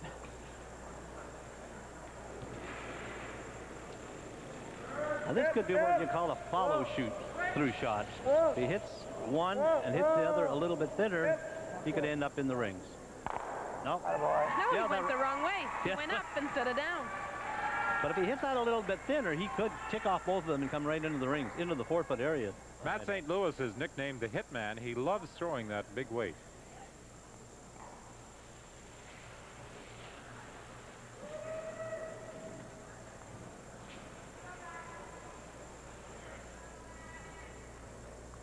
It's interesting how this Ontario squad came together. St. Louis living in Renfrew and doing all the commuting to join the other 3 in Ottawa. They curled in Little Rocks competitions for a number of years, and they became familiar with how well Matt St. Louis played the game. So when they were looking for a second, they recruited Matt St. Louis. Where's the weight? Room. Room. Room. Close. Real close. No, ton of room. Ton of room. He's a little bit stronger, so the rock is running a little bit straighter. And you hear him saying, ton of room. Yes. Hard! Hard only. Hard, guys, all the way. Hard. Yep. Hard. Okay, Ryan. It finished a little bit at the end, not enough to be buried. But just that little bit extra weight, it makes the rock run a little bit straighter. It doesn't get the big curl to the end. And it didn't come over very much for him. Keane has the edge on Saville at third rock. Hard! Whoa! Yeah! Whoa! Whoa! Whoa! Whoa! Whoa! Whoa! Whoa! Whoa! Once again, nice controlled weight. See that? Just enough weight to punch it through. Any more weight like that, he would have run very straight, maybe hit and rolled away. And that's a very tricky spot. That is actually what we call a weight spot, that you throw it to the broom, not too hard, not too soft. Back ring weight to hack weight, that rock shall come in and hit it right on the nose. Playing that controlled weight has been one of the trademarks of this Ontario team all week. Yep. Not only that, with controlled weight, you can sweep it with the brushes and hold it straight if you're a little bit inside. If you throw big weight and you're a little bit wide, you're toast.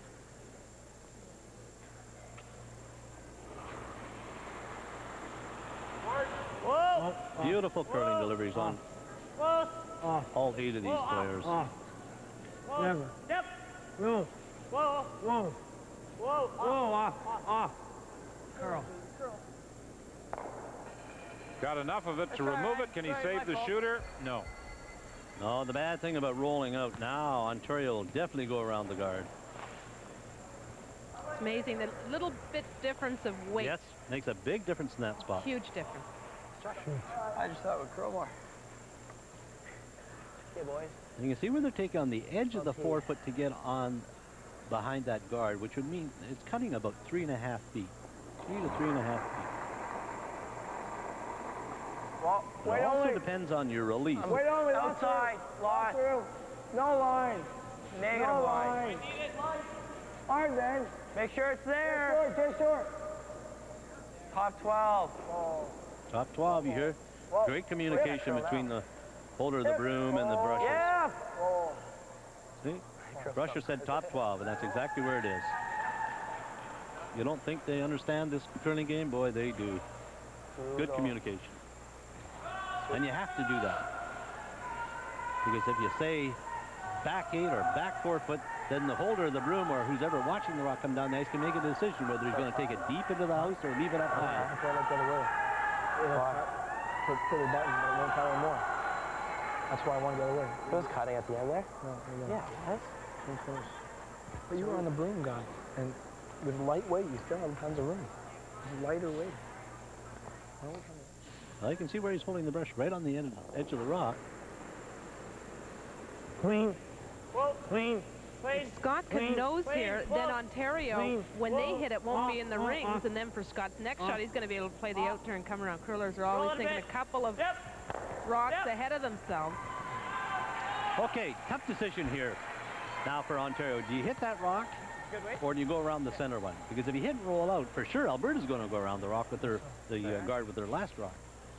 So it's very important here for John Morris to hit and his shooter go into the ring somehow. Because if he's not in the rings, for sure Alberta go around that center guard. And Scott Pfeiffer is already contemplating what shot he may have with his final stone of this 5th end. He has to be in the rings with this shooting rock of his. Yeah. Whoa. Close. Whoa. Never. Whoa. I'm yelling never. Roll it hard. Okay. Well, the opportunity now is there for Scott Pfeiffer to get into the rings. At the skip position, let's check the percentages. Morris out curling Pfeiffer 78 to 59%. What? You better make it. Pfeiffer certainly has made some key shots, though, when he's had to. Although he would certainly like his final stone on the last end back. For sure, but I think that was a shot of fate, Don, because I don't think it was anything that he did with the rock. I think it picked up something. But the interesting call here, and you heard Morris and Craig Saville talking about the rock will not finish on the intern side. So for Scott Pfeiffer, he's playing the outturn for a right-hander. It's actually his intern because he's left-handed. Because he hopes to get a little bit more movement here. Yeah, coming in the other way, there wasn't much finish. He's on that front stone. Will he bump it in? Not quite. Oh, boy. And I'll tell you what it does now. Now it allows Ontario the opportunity to chip and roll one of those rocks in. And I would think they would take the one closest to the rings. Just a bit in top 12. So I guess. If I were Scott, I would check his rocks. His rock picked last end, and that one just took off on him, too. I wouldn't want to throw that rock anymore. Well, what he has to do is try to come down here and maybe go across the face of it like this. His shooter would roll in here, and he just chipped this one into this area here, and he ended up scoring 2. Would you ever think of really gambling and trying to get 3 out of it? No, it's no. Well, Don, though, you're bringing up a good point, because if he did play the center rock, he'd have to play it a little firmer with true back line. Yep. It's possible if he got real lucky to spin all 3. Oh, yeah, he'd really have to hit that front one very, very thin. Where's Hart? Whoa, where is it? Whoa. I think he's going right through the hole. Oh, no, he's got to curl a little bit more. He's got a great-looking shot if he gets enough of it. No, not quite. Didn't roll quite far enough, and he has to settle for 1 on this 5th end. And this junior men's final is all even. Ontario 2, Alberta 2.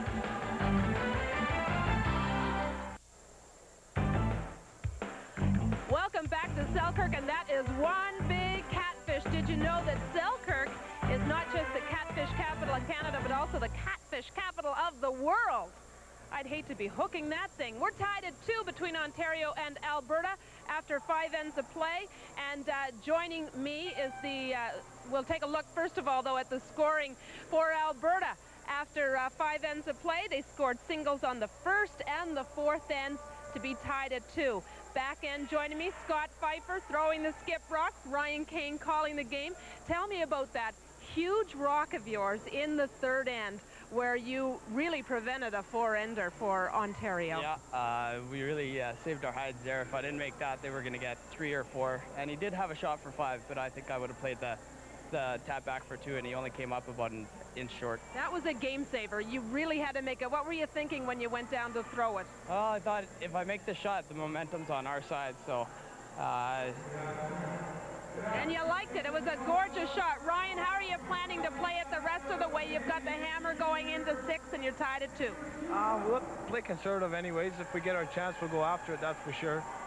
Try to keep a little less junk than we got caught up in the 3rd end there, but other than that, we're going to keep going after them. Hey, from a television point of view and for the viewers watching across Canada, that was one great end. We want more of those. Thanks a lot. Good luck the rest of the way. Now with their thoughts on the first 5 ends of the game, we're going upstairs to Don Whitman and Don Dugan. Thank you, Colleen. And Don, as we were discussing, missed opportunities in the first 5 ends for both teams. Well, there has been a lot of great shots, Don, but there has been a couple of times where each team could have scored 2, and it just hasn't worked out for him. So you're right, missed opportunities could play a big part in this game. The 3rd end was the type of end that spectators love to see. All sorts of rocks in play and some fine shot making by these young men. Well, that shows you what great control of their weight they have. There was a couple of times there they made a couple of ticks and rubs and rolls, and I mean, it's just precise shooting, and it's unfortunate for Ontario there because it looked like they were going to get about 3 or 4, and they ended up only getting 1. 5 ends remain. The pressure mounts. Alberta and Ontario deadlocked at 2. Colleen? Let's take a look at Ontario and how they have scored their points so far. They scored a single in the 3rd and a single in the 5th, but John Morris is with me now, and he was saying he could feel a little bit better because your team certainly has had some great opportunities, particularly in the 3rd end. Looked like he would score 3 or 4 points in that one, but you came away with just 1, but you almost made a great shot for the deuce. Yeah, well, we should have... My first one, if we could just put it about 2 feet more, then he has nothing with his, so... But it's hindsight, and I guess last end we just missed that split. So both teams have had their chances, but we haven't capitalized yet, so hopefully we'll be able to capitalize first. You did have a great opportunity with the split, and they swept it partway, and then it just didn't come enough for them. Yeah, it was about 2 inches out of the house, and it stayed straight there. I thought I was going to cut at the end, but it stayed straight. I think the weight was fine, but I guess we'll have to get him next time. What are you expecting for the next 5? It'll be a bit more aggressive, I think, and we're going to take some chances, but when we have the hammer, we're going to definitely take some chances, and hopefully we'll get a deuce and keep them to 1. Alrighty, good luck the rest of the way, John. Now we're going to go upstairs, back to Don and Don, to find out how they think the next 5 might play out. Well, you heard John Morris say that Ontario would like to be more aggressive. How do you think the next 5 will unfold? Well, I think, you know, they had that one end where they had a lot of rocks in play, and they were really had the upper hand. So I think he feels that that worked from that end, and maybe he'll make the right shot at the right time. So I'll be very surprised if he doesn't get more aggressive. Well, I mentioned earlier missed opportunities for Ontario in the 3rd end. In the 5th end, the same thing. He had the chance to split and get 2 and take the lead. Well, that's right, you know, and that's a very straight spot, you know, and it looked fairly good and just had to curl a little bit more. So, I mean, he was within an inch of scoring 2. 2-2, Alberta and Ontario in this junior men's final as we rejoin Colleen. Thanks, Don. We are tied at 2 at the halfway point of this game, and when we come back, we'll find out all about the secrets of making ice, a behind-the-scenes look after the commercial break.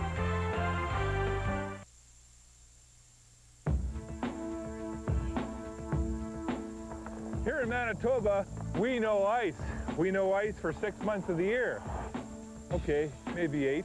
Curlers have to know the ice too, because they have to know how to read the ice if they're going to make those spectacular shots. By reading the ice, we were looking for little glitches and flaws and runs and falls and spots where, you know, the rock might not do exactly what we want. By reading the ice, we're trying to determine how much it's going to curl. Reading the ice is trying to know what the ice is going to react to a certain shot. You're trying to prepare yourself for, and your team for what's going to occur when you throw the rock. Meet the ice king of curling, Ontario's Shorty Jenkins. He takes great care to prepare a flawless ice surface. They're looking for any subtleties that are in the ice. For example, your power scraper could have just a slight flaw in the evenness of it, even as much as 1/1000th of an inch out, which is not very little.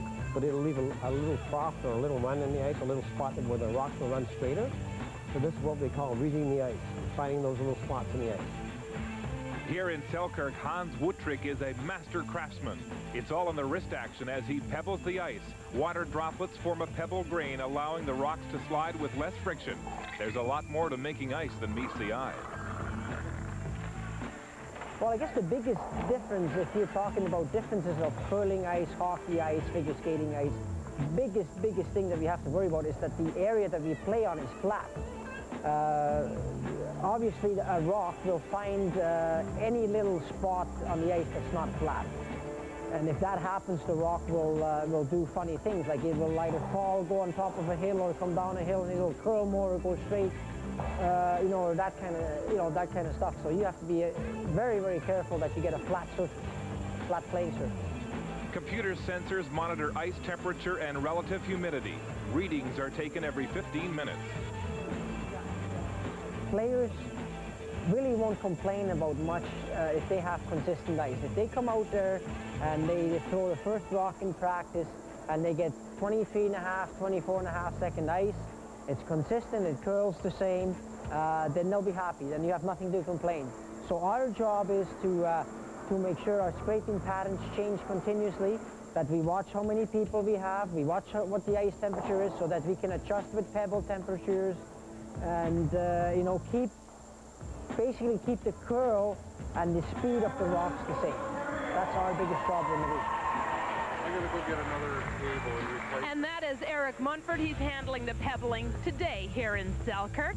Well, they are playing for the big trophy here, the Maple Leaf Junior title. Alberta and Ontario tied at 2 after 5 ends. We'll be ready for the 6th end when we return to Selkirk after this.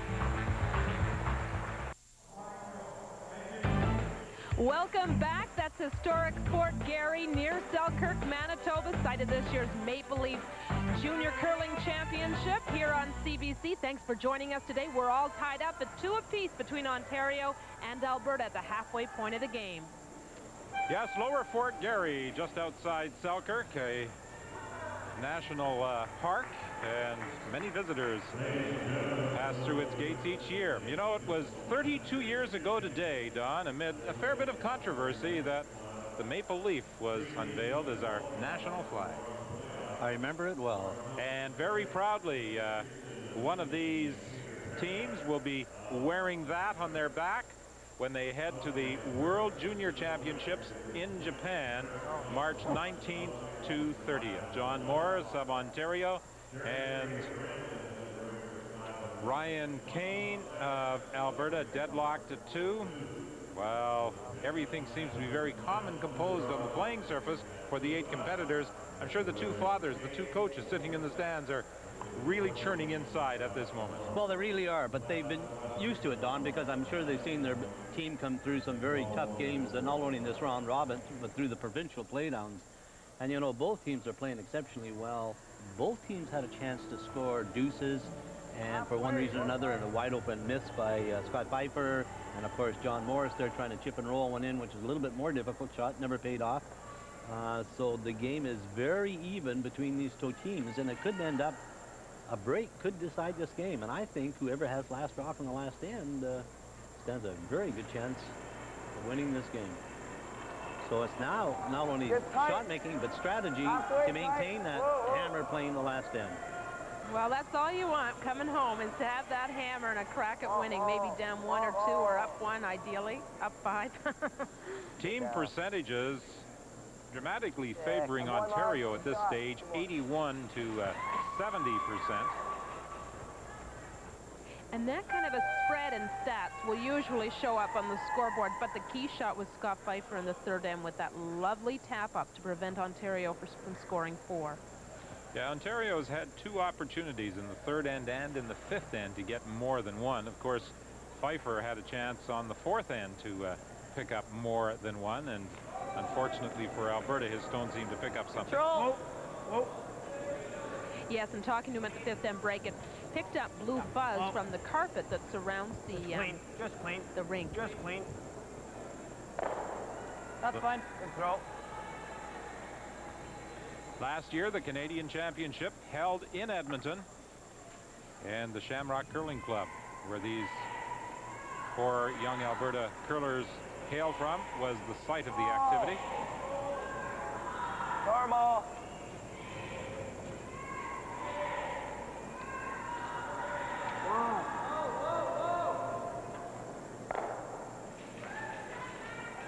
And that takeout was exactly the same area that John Morris was trying to chip and roll, and a good hit and roll to the corner by Mark Holman. Just a great shot.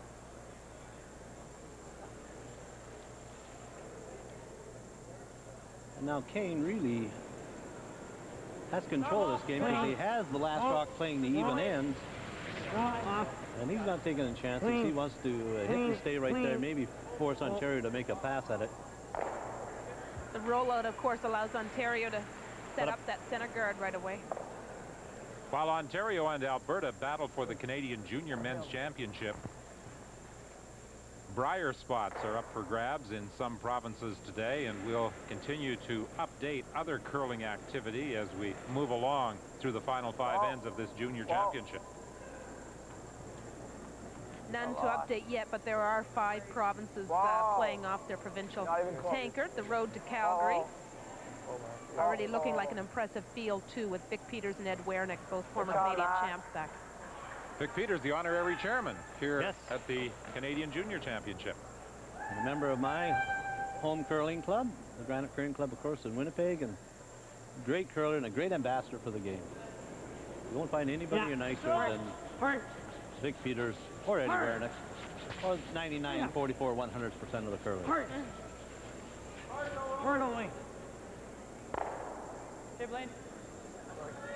And they would have liked to maybe rolled over to the wings a little bit here to the right-hand side and set up a corner guard, but they just rolled a little bit too far.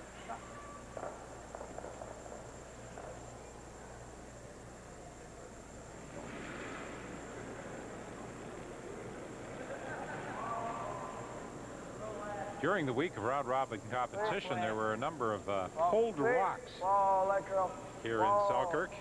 No line. I think the Manitoba team had 3 in one game. Yes. Pulled. We were asking the Alberta curlers about pulled rocks, and Blaine Iskew said, yeah, I was the guilty party. And the other guys were betting on how long it would take for one of mine to be pulled. Yeah, well, they're all very close to the line, you know, but I know that young Ryan Fry had 4 or 5, I think, pulled on him. Bit more. And that's kind of nerving and upsetting. I think you've got to maybe adjust your delivery, especially when ice is very, very quick, like it is here. Ryan, of course, representing Manitoba, and he was in our final last year. Wound up on the wrong end of the score, but it was great to see him back again representing Manitoba. That was the nose hit Ontario needed to try to get the come-around game coming and maybe steal a point this end.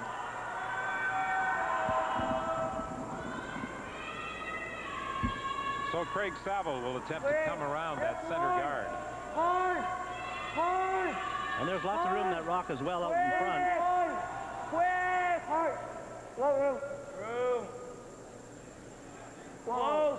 Oh. Ooh.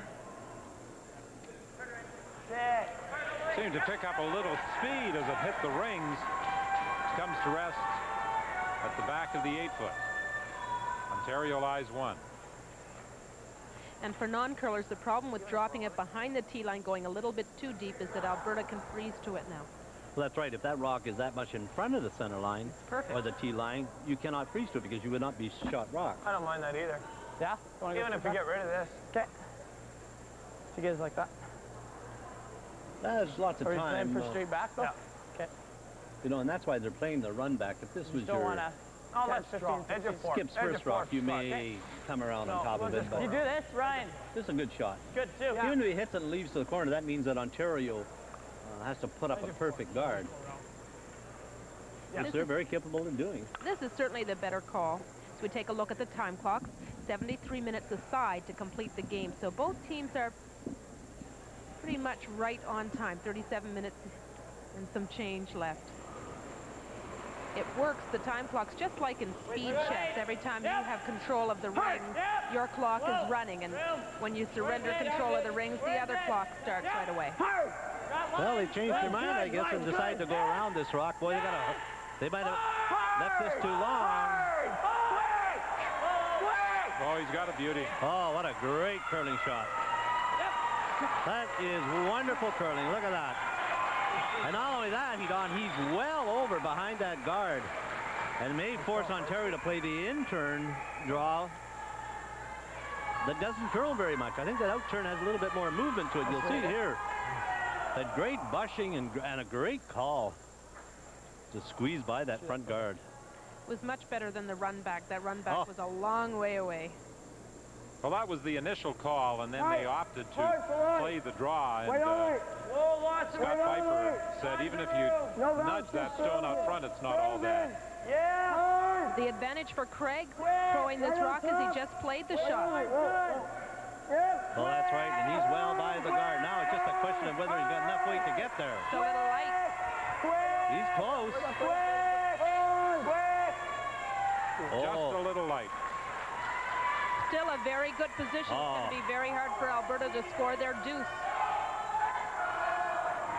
Well, not only that, they have to worry about covering that side up because it's in such a position now that Ontario could tap that rock back and they'll never get it out of there. I think you run the front. I really do. I think if you're going to score to this end, I think you run the front. Yeah, I don't mind the run now. No. For sure. Peel if they get it straight back. Because you're still shot rock, and that's the difference. If you wasn't shot rock, I don't think you'd run the front. If we rip, he's just going to play the bump, right? Yeah, but, yeah. So we're still going to be in a little bit of trouble. Yeah, but at least we can sit right on here. I like this. Okay. Straight back? Yeah. No, we'll throw the peel.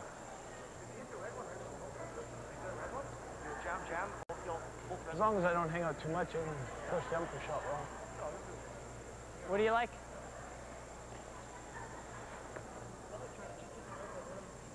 So either decide one or two things. Play the peel where both rocks come off or running it straight back. I like straight back. Blaine Iskew is still trying to talk him into running the red, or hitting the red. Hey? Feel the guard, he's going to pick our own? The out turn, yeah. No, let's play it. What's that? Right on the nose. Okay. Sounds good. And as you indicated, drawing that line from the top rock through to the back rock, a lot of things could happen in the rings. Well, it's not only that, but the nice thing about running it straight back is the ones in the forefoot are all very close together, so I don't think he can do much wrong. I don't think he can end up leaving Ontario lying 2. At the best, Ontario will be lying 1. There is a chance, however, that he could end up lying 2, so it's a little bit of a gamble, but a gamble worth taking, I think.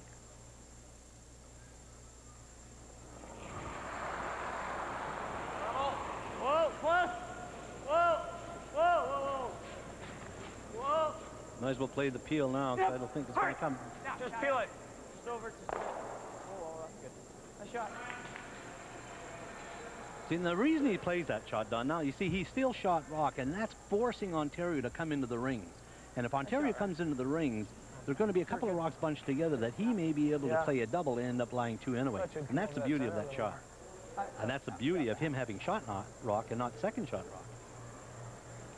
What's the downside? If we hit it inside, it's supposed to hit. It's not that bad. It's not bad. How did you get his 2? 500 here.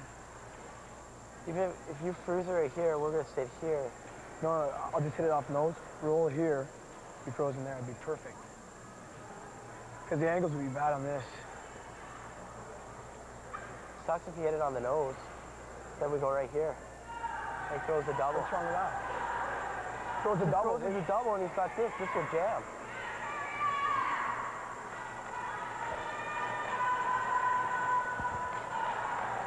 Come down here and hit this rock and drive it over onto this one. And maybe this one will spin out into the open, this yellow one here. And at least maybe he'll get some separation and he'll end up with shot rock. And that's what he has to do. I think he has to play pretty good takeout, and maybe if he hits it correctly, he maybe spin that yellow one out of there. Ooh, I'd never throw a hit here. Well, I think I just like the in-turn pop-up to freeze. well, if he doesn't make it right, then Alberta's got a good chance they're going to be clustered together, and he'll have a hit for 2. Imagine if he doesn't make that hit right. No, he hits 3/4 of that rock, he'll be all right. But he's just playing your tap back. He's just going to get a little bit of separation. See, the nice part about it for him is that when he comes down and plays this tap back, he'll then have the backing behind him. Whoa, looks like tons. Right here. Looks like tons. Looks heavy. Get over, curl. Whoa, get over, curl. Whoa, never. Whoa, get over, curl. Whoa. Just playing the guard. Yep. Hard. Ooh. Oh, boy. Now what? Double takeout. That. And they're sitting duck.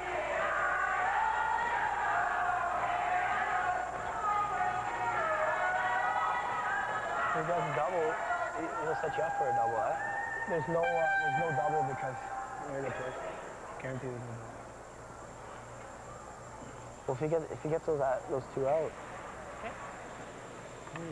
Which one do we want to hit first, though? This one. Because if we hit this one first, like, it's got a good chance of squirting it out, whereas if we hit this one, we can at least try for the jam. What may happen here, though, if he hits that in the center, his rock may go like this and back out the rings. If he hits them right in the center at the same time. So he's got to be very careful of that. He has to hit maybe one of those rocks first. He cannot afford to hit them absolutely in the center. And both together, or he may get a lot of action on his shooter and spin out of the rings.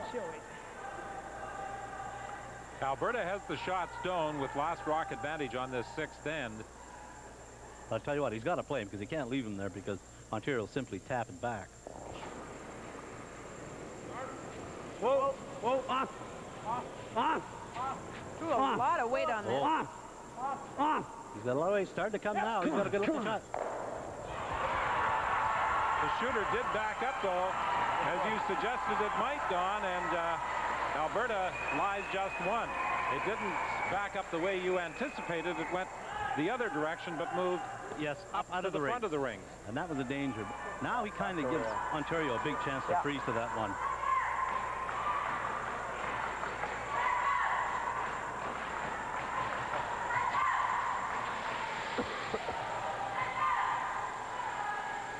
goes and no bounce.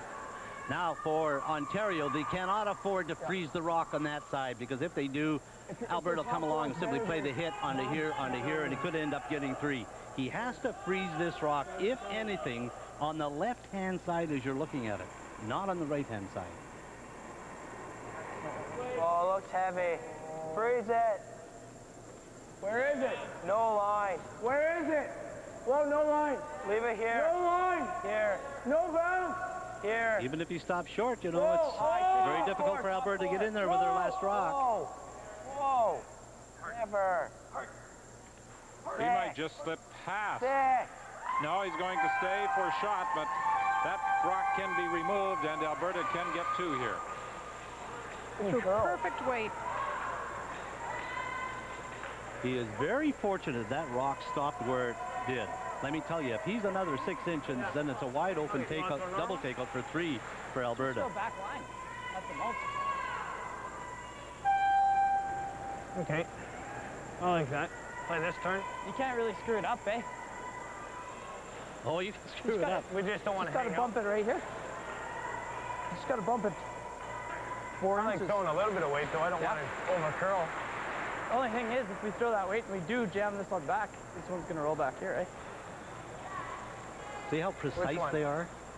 If we throw a lot of weight, we might just do this.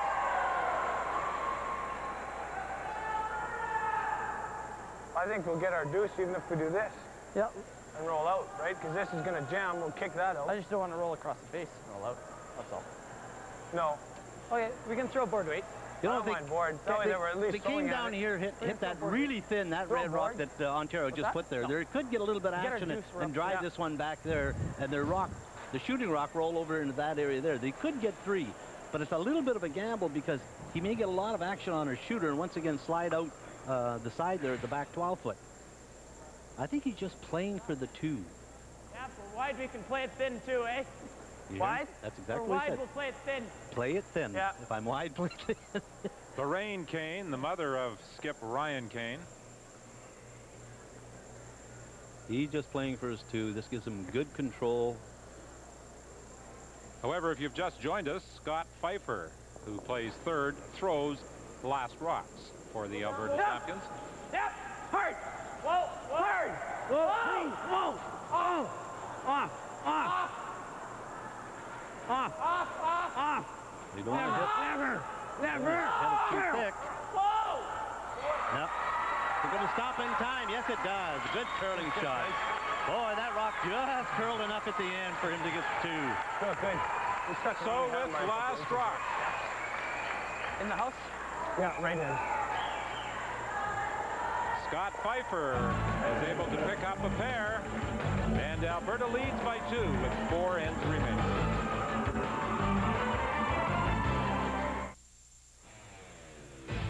Welcome back to the Recreation Center in Selkirk, where Alberta leads Ontario 4-2 after 6 ends, and it was this final stone by the man who throws last rock, Scott Pfeiffer, that enabled Alberta to break the 2-2 deadlock and pick up a pair on end 6. He was second for Colin Davison in 1994 when he won the Canadian Championship in Truro, Nova Scotia, and then went on to win the World Championships in Bulgaria.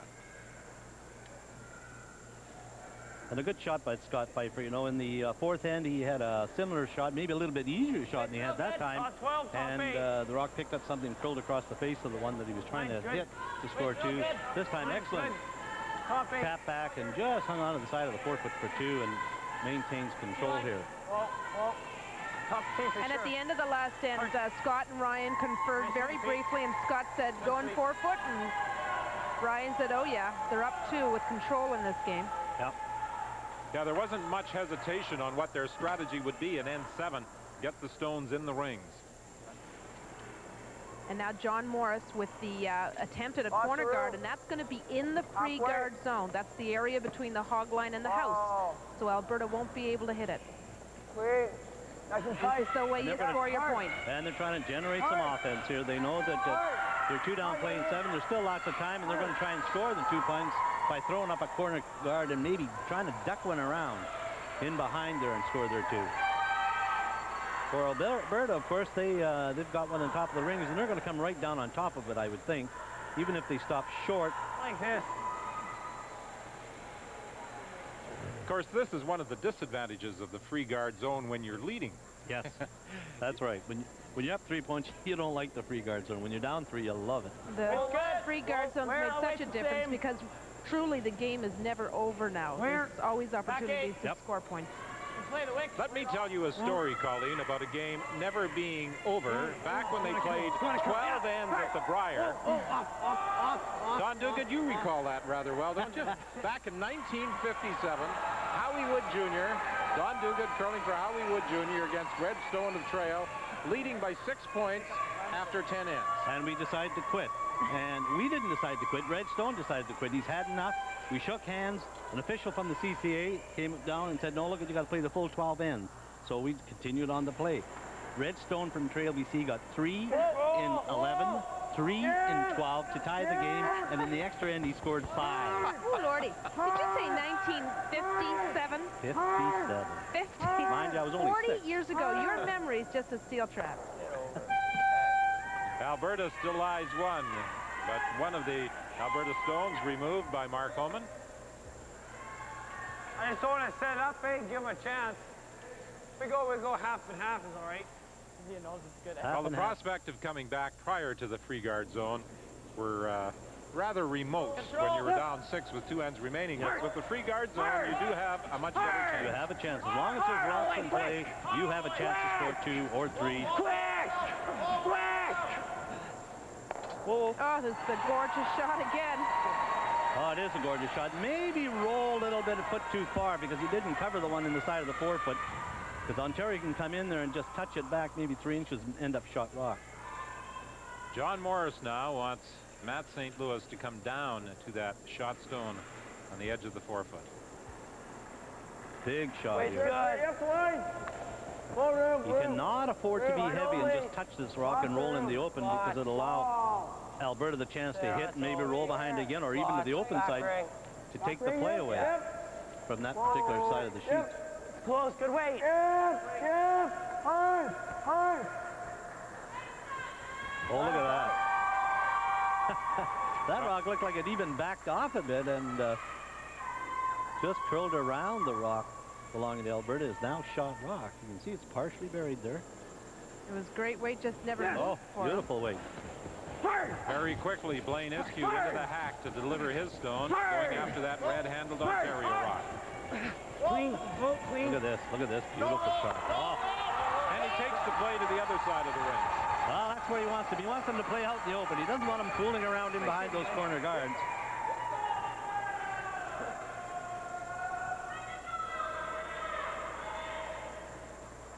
There's a lot of rocks in play, and for our viewers, you know, you say, oh boy, Alberta's really taking it to Ontario, but Ontario doesn't care how many rocks they have in.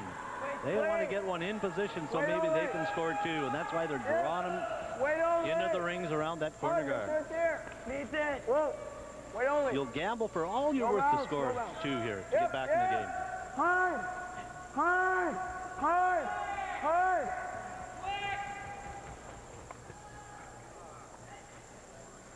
Colleen, I thought you missed a great opportunity to ask Doogie about that 1957 game as we go back 40 years, whether he missed any shots in the 11th, 12th, and extra end. I was in such shock about the year 1957 that I truly didn't absorb the entire story. I'm just trying to think about life in the 50s.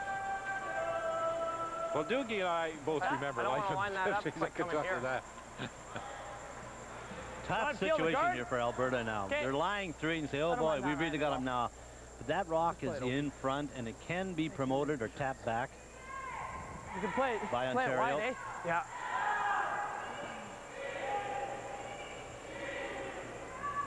And what they're looking at is there enough room to come by and make it, but they're going to run the front. And this is a good shot. The only thing he can't afford to do, of course, is hit it dead straight back. He has to play the peel here, hit about a corner of the rock. I don't know. If I were Ryan, I think I might say we're going to start winning this championship right now and put the game out of reach and steal a couple points and put on a guard. I don't know, Colleen. That rock is in a good position. If they ever promote it and get it in there, you're never going to get it out. So this is not a bad call. And you know what? Alberta won't be too upset. They'll be upset if Ontario scores 2, but they won't be too upset because they'll still have advantage of last draw. Well, there comes a point in every game where you want to put the final nail in the coffin, and you have to decide when it is you want to go for it and when it's not. They've still left Ontario with the same bump up.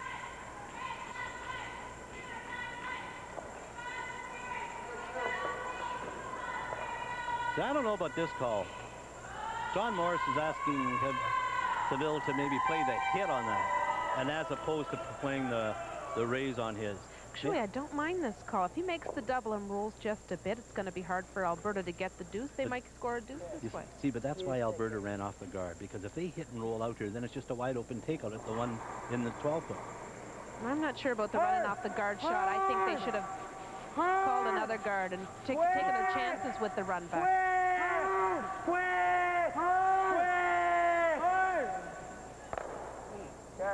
Well, that's a good shot because they've lined it up, although they can hit it on the high side and make a double and still end up lying 2. Well, Alberta lies 1. I'm not sure about second shot. It's very close. From the overhead view, that'll be a measure. I think the red might just have it. The red is definitely shot. Second shot. The second shot, rather. But you know, Brian Keane has to throw exactly the same rock that he threw with his first peel. If he hits a half a rock, he'll spill them both and still end up lying 2.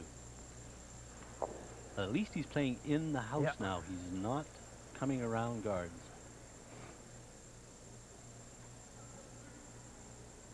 Can't afford to hit it on the inside, I'll tell you that, or Ontario's going to have a wide open hit for 3. Whoa! Whoa! Off. Whoa! Off. Boy, he hummed this one. Curl a bit. Curl a bit is right. Curl. That's fine. Still 1 for Alberta. Maybe 2, but it looks as though the red Ontario stone is second shot. Ooh, I'd play a freeze to that one behind the tee real quick. I'd rather do that than jam it anyways. Yeah, but if he jams us back, eh?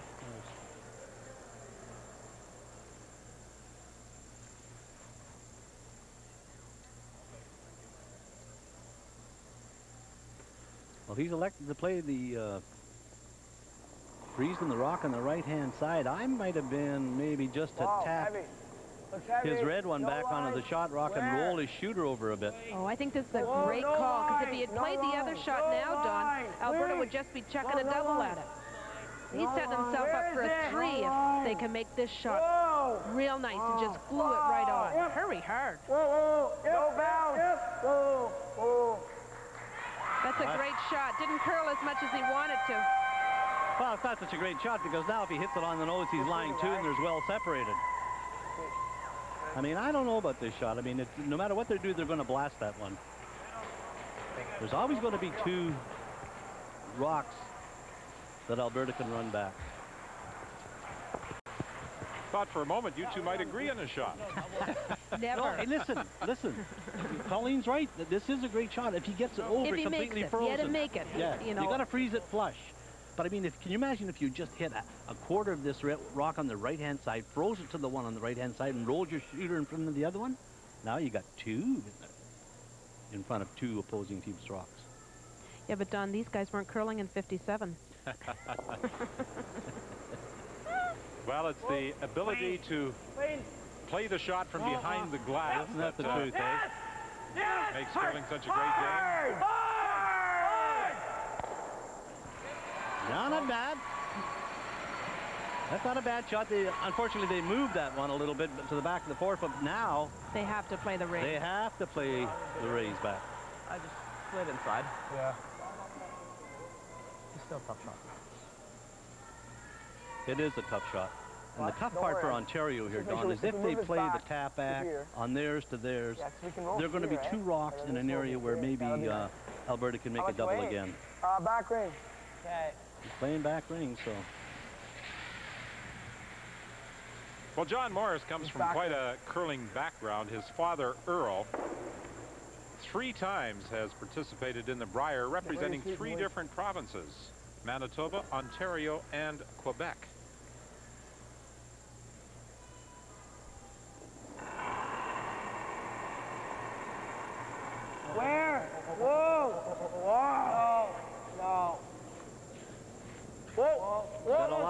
this one. They're starting to come over now. He's got a good-looking shot. He's got to get some separation between his two rocks. He can't leave them together. Great. Ontario lies 2. Now that's the shot that I wanted him to play before. If he just rubs his one and moves the shooter over. I think that would have been too early for him to play it. I like where he played it. Would you cut off Colleen's mic, please? I'm getting tired of this. Good shot, buddy.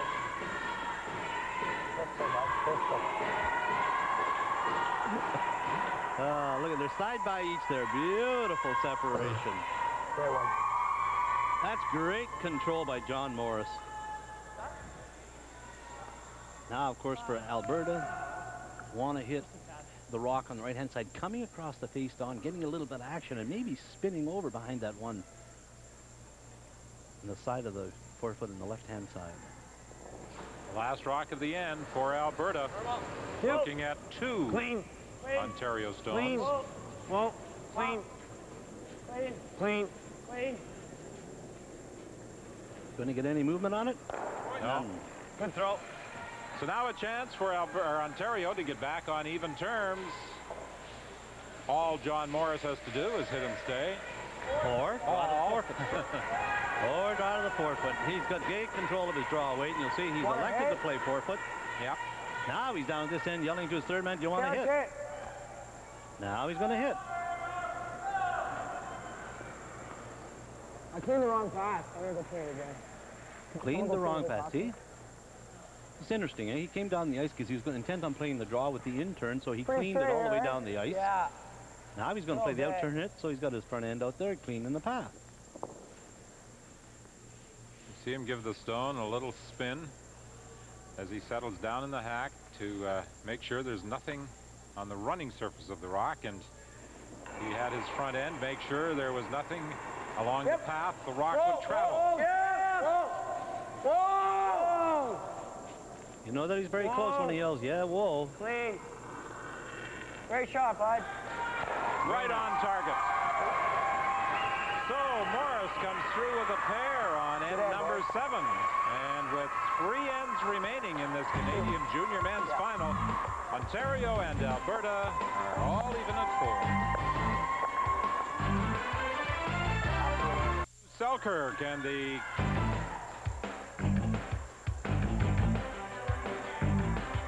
Welcome back to Selkirk for CBC's championship curling, and that's the Red River Wagon. We are all tied up at 4 apiece between Ontario and Alberta. Tomorrow for you, we have the junior women's final from Selkirk. Quebec playing Nova Scotia Meredith Doyle. Both teams have been close before. 1:30 Eastern for that game. Yes, and last year, Heather Godberson won the Alberta Championship, and she is going to be a competitor for you, Colleen, at this year's Scott Tournament of Hearts. That's right. She's playing third for Kathy Borst out of Alberta, and she made the adjustment from junior to women's very, very well. We ran into them at several cash fields, and she's playing great. Well, there have been previous Canadian junior women's champions who have gone on to win the Canadian Women's Championship. Julie Sutton, Allison Goring. But at the men's level, and Kathy Borst. Kathy Borst and Kathy Borst was runner-up one year, so she hasn't won the Canadian Women's. Kay Zink did it from Nova Scotia. But at the men's level, only Kevin Martin has gone on to add a Brier title to a Canadian Junior Championship.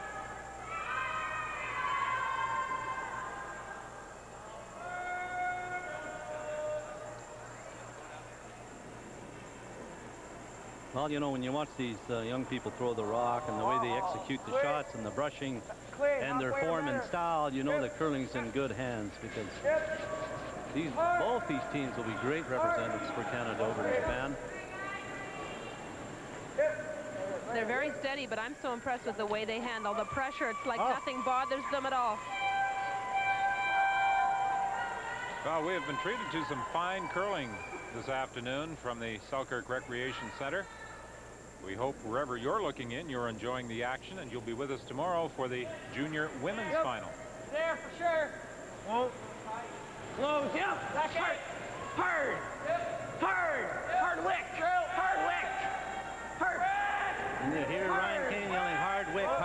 wants to touch this one over a little bit. Roll into the wings here. That's good. And spun onto the rings, and that's a great shot. That's a very fortunate break because if it's outside the rings, Ontario may play another center guard, but because it's in, Ontario's got to make a pass at it. So that was a big roll in. Well, what would have even been better, though, is that if it had stayed out, because they wouldn't have been able to hit it. That's right. Because it still would have been in the free guard zone. Alberta would be sitting there with two corner guards. But the nice thing is there's two corner guards up now. Got to roll into the rings. Oh, nice looking roll here for him. And just to remind you about that free guard zone rule, a stone sitting out in front of the rings can be moved as long as it is not taken out of play. Right. But now they can fire the high hard one because the first 3 stones of the end have been delivered, and there's an opportunity for Peter Heck to remove a stone. And he's going after the one sitting out in front of the 12.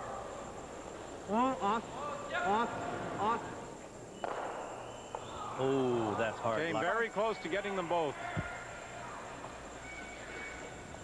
Well, now it allows Ontario, they have shot rock, to play the center guard. What do you like, this? Do you guys like this or up there?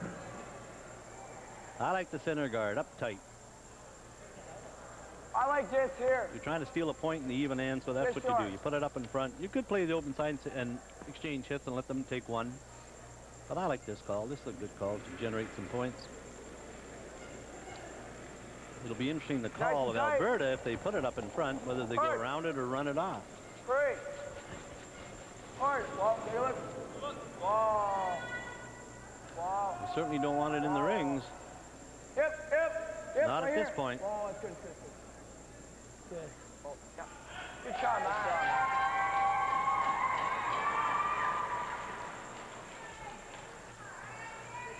Now for Alberta, they can play the run through, and there's a good chance if he hits it on the high side where he's holding the brush now, the throwing rock could come off that yellow one that's on the corner. Off. Yep. Hard. Whoa, off. Girl. Ah, look at that. That is a great shot. And not only that, ends up shot rock. That is a beautiful curling shot, let me tell you. He eliminated the center guard, the corner guard, and ended up shot. Well, Blaine Iskew started slowly for Alberta, throwing second stone in this championship game, but his play has really been sharp over the last few ends. It's amazing how one rock will change the complexion of a curling game. Matt St. Louis pushes it through cleanly. Ontario lies 2.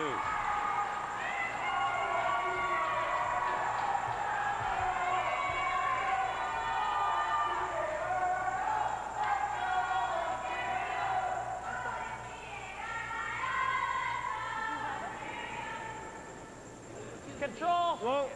Get down. Whoa. Off. Nose is good. Off. Close. Yeah. Off. Good throw. Good.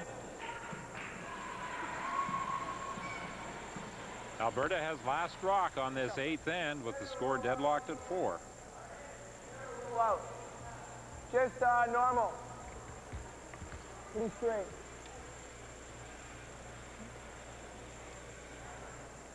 And Ontario playing very conservative here. Doesn't want to give Alberta the chance to score 2, and that's why they're playing the take on in this one. They dearly love to hit and stay right there. He doesn't want to roll away because then it'll allow Alberta the chance to go after that shot rock. That's exactly what happens. The ice is running very, very straight there. It hasn't changed from the first end because I remember the second end down at this end. It ran very, very straight, and they're taking exactly the same ice that they did in the second end, so it's not moving at all on the outsides. This rock is behind the tee line, so while there was no decision, they automatically went for the hit. They could freeze to this rock over there. It's a good opportunity for them to perhaps try to get a deuce, especially in the 8th end. Well, I think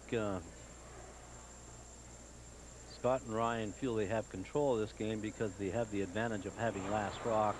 And they're not going to take any chances. They're just going to... The thing is, with free guard zone now, playing the ninth end, you're not Absolutely. guaranteed an easy blank anymore. But you hate giving up last rock. Shot right.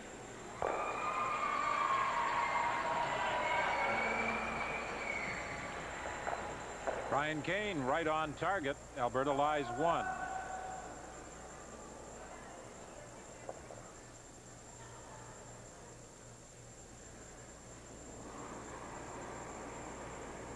Well,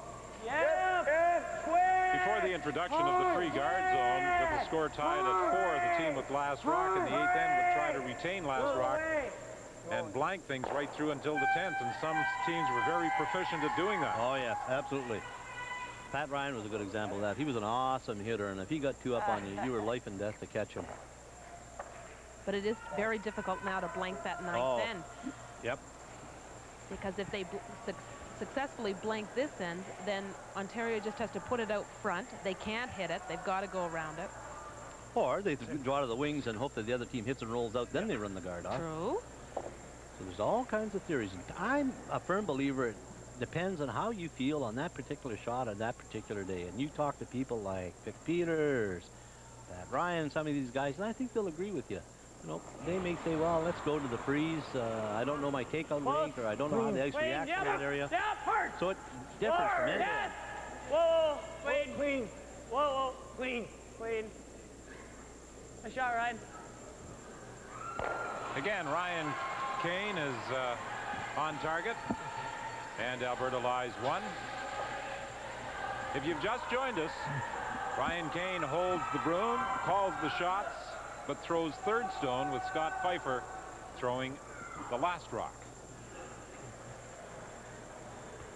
You know, we go from 14 rocks in play in the third end to 1 rock in play here, although the end started off like it was going to be very interesting, but a great shot by Blaine Iskew and Roll it a little. Peter Heck. Changed the whole complexion.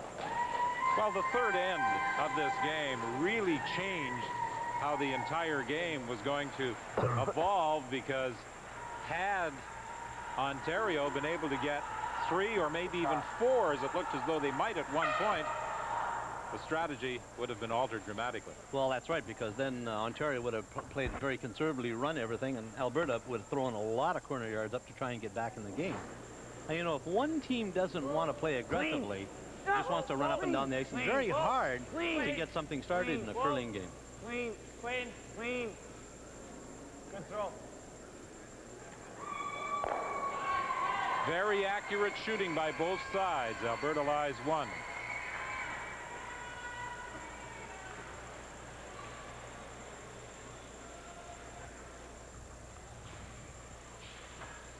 We mentioned earlier that Scott Pfeiffer has been to Japan a couple of times, to the site of this year's World Junior Championships, Karuizawa, March 19th to 30th. On one trip he made over there with the Colin Davison 1994 Canadian and World Junior Champions. They went over there to work with players trying out for the Japanese Olympic team. And they were integrated into the program. Roll it. They played with some of the Japanese players on the same team, played against them. What a great opportunity for him.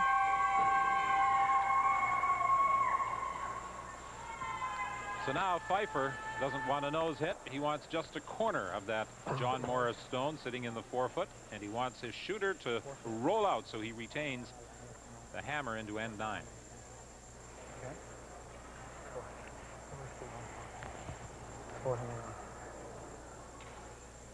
And already talking about 9th end strategy. John Morris and Craig Saville and Matt St. Louis and Mark Holman. What are we going to do with our first rock? Let's throw it out in front. Clean. Well, a lot will depend on what happens with this final rock of the 8th. Clean. You know, Clean, that he's got a good portion of it, and he's going to roll away. So Scott Pfeiffer removes the Ontario stone, and the score holds. Ontario 4, Alberta 4, as we head to end 9.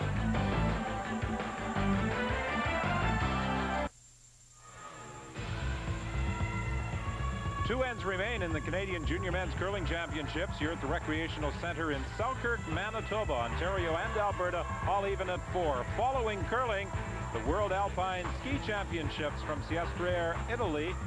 They had some snow problems there yesterday. Perhaps today all that has been rectified, and they won't have too much of the white stuff on the ground to prevent them from competing.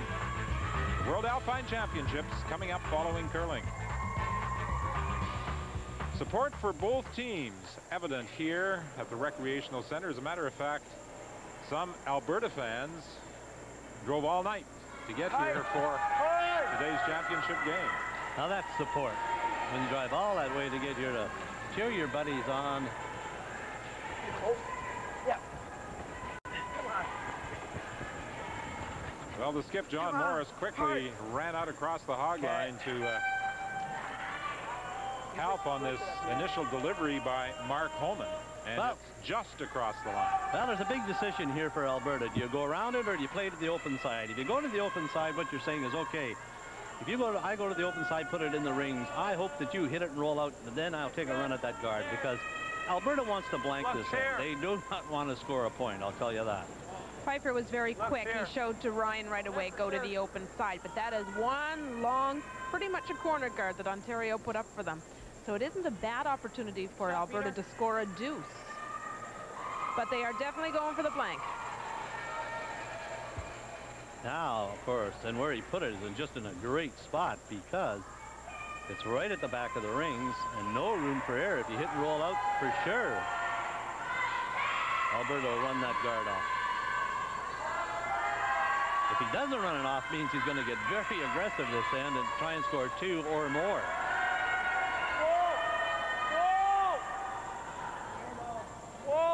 Get over. You hear him yelling, get over, so he was outside the broom a little bit. It's starting to come now. He'll get enough of it. Can they save the shooter? Okay. It hangs at the back of the 12. That is a super shot. I mean, he picked that rock off, rolled back to the center line, and now Alberta's got another decision. Do I come down to it? Get the guards, all right. Or do I run off the guard? And you hear what he said just now. Hit it on the nose if you can. If you get the guard, all right. If he gets the guard, then Ontario down will draw to the open side and say to Alberta, okay, we'll exchange rocks for the rest of the end. You're going to have to hit and stick to get one. Then I've got control of the game. At this stage, Ontario's out curling Alberta 84% to 74%. Holy cow. Oh, that's not a good shot. I'll tell you, number 1, he didn't take the guard up. Number 2, he never hit the shot rock. Flame.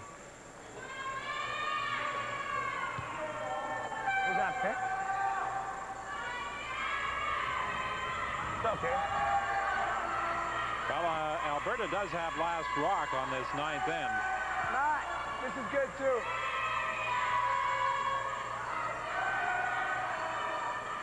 He's going to force the play into the rings. He wants to pull that rock around that corner guard and lie to. Play it short. Play it short. Play it short. Play it short. You hear him yelling, play it short, because he's well by the guard and wide open. Whoa. Whoa. Go short all the way. Hip. Well, when he gave instructions to Matt St. Louis, he indicated short of the rings would be okay as well, and that's where it comes to rest. Well, better short of the rings than behind the tee line. If he's behind the tee line, Alberta may take a flyer here and try to freeze them if it was behind the tee line. Hard away. Hard. Trying to run them both off here. He's got one. He won't get two. Ooh, close. Now you got 2 guards and 1 in the back of the 12th foot. Well, this end is developing the way John Morris wanted it to. Yes, absolutely. Stones in play in front of the rings on either side of the center line. But you know, in the 7th end and the 5th end, the 7th end, when Ontario scored their 2, they elected to play the out-turn hit as opposed to the in-turn draw, so there's not much movement with the in-turn side. Leave it short. And once it gets to the guard, it'll come a little bit. You hear him say, now it's curling. Oh, he's got lots of weight. Lots of weight. Yeah. Great shot. Ontario lies 2.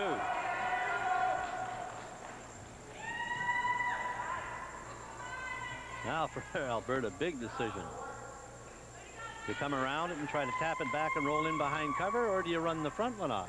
Of course, if you run the front one off, the danger is Ontario may put on a better guard. So I think you got to make a play on this one. St. Louis at 89% has the best percentage of any curler on the ice. Now that's probably why he's playing this shot. He knows he can make it. Off. Yep. Hard. Whoa, clean. Off. He's going to hit it too thin.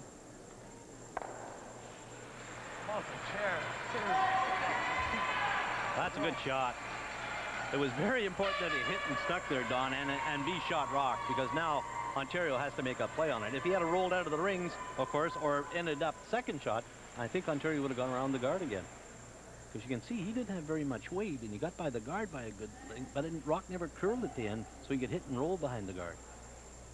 Is there a point on this 9th end when you don't have last rock where you ignore the Alberta stone and go behind the guard? Oh, yes, absolutely. They're going to have to make a decision pretty soon, depending on this rock. Lead it. Yep. They have to hit and stick with this one. They can't afford to hit and roll out. Ontario lies 2. Good shot by Craig Saville. There also comes a point in the end where Alberta has to decide we can no longer blank this end. Let's try a little bit of draw game to get the deuce going, because they do have 2 nice guards that they could play the come-arounds with. Well, the nice thing here for Alberta is that if they hit, they could get in behind the guard right here.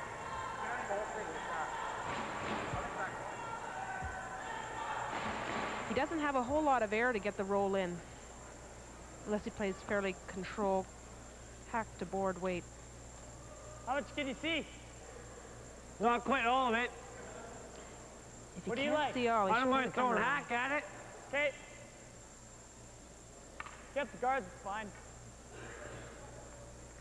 Pfeiffer gives Ryan Keane just a touch more ice. Well, because he feels he cannot hit that rock on the inside and flop behind the guard. There's not enough room for it, for his rock to curl enough to get the roll. So he's going to play just a little bit quieter and hope that it works or finishes at the end so that he hits it on the nose.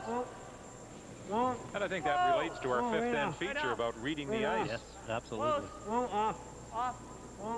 Close. Off. Close. He's well by the guard. Roll it. Roll. Shot. You got just a bit of a roll. They wanted about another 8 inches. That great shot. Rock was any heavier, you know, he would have hit and rolled to the outside. Any quieter, he might have pulled onto the guard. That's beautiful control. Okay, man. Yeah, it came out right up here. There's that big swing side, eh?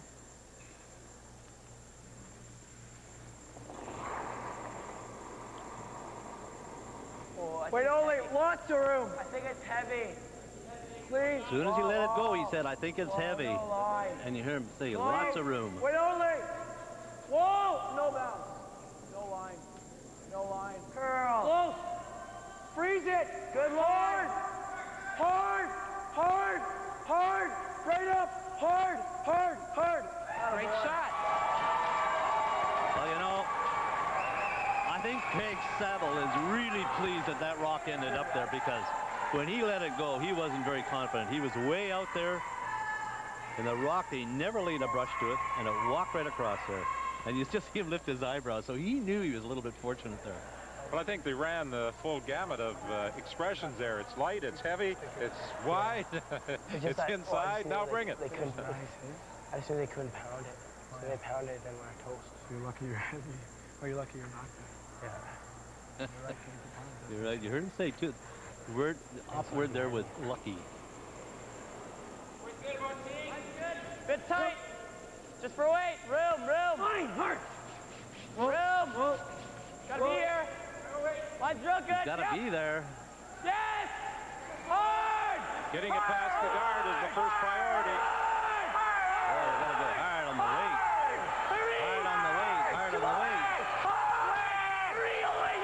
Great shot. Oh, beautiful. That's a gorgeous curling shot. Good call. Well, good call is right, and good brushing by the front end. Great shot. You see, he's well by the guard. He's by the guard by a good 4 inches, and it just starts to move at the end.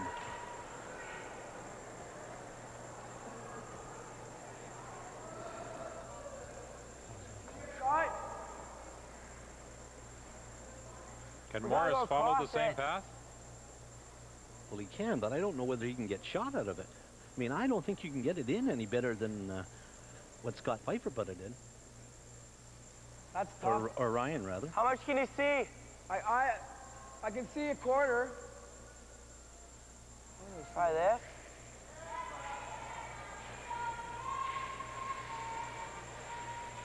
Now, John Try Morris this.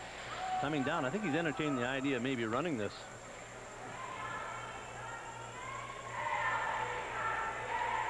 Yeah, maybe flip it. Oh, right there. Okay. Play no more than bumper. Okay. Hot the bumper. You want to stick around?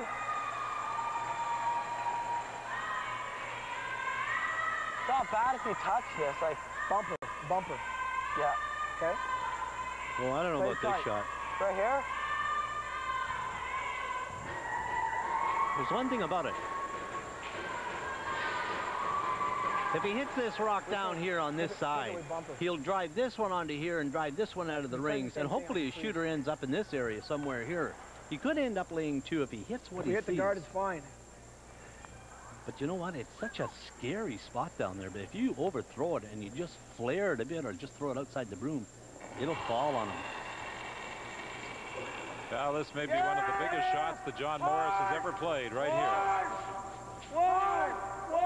Oh, he must be close. Hard, Craig. He's going to maybe chip out his own. Oh, no. Oh, he got shot rock out of it anyway. Yes, he moved the Yellowstone enough, I believe, to be shot rock. There's no question the red one. Oh, boy, that was close. You see how scary? I mean, he just touched that rock. That's a very dangerous shot there.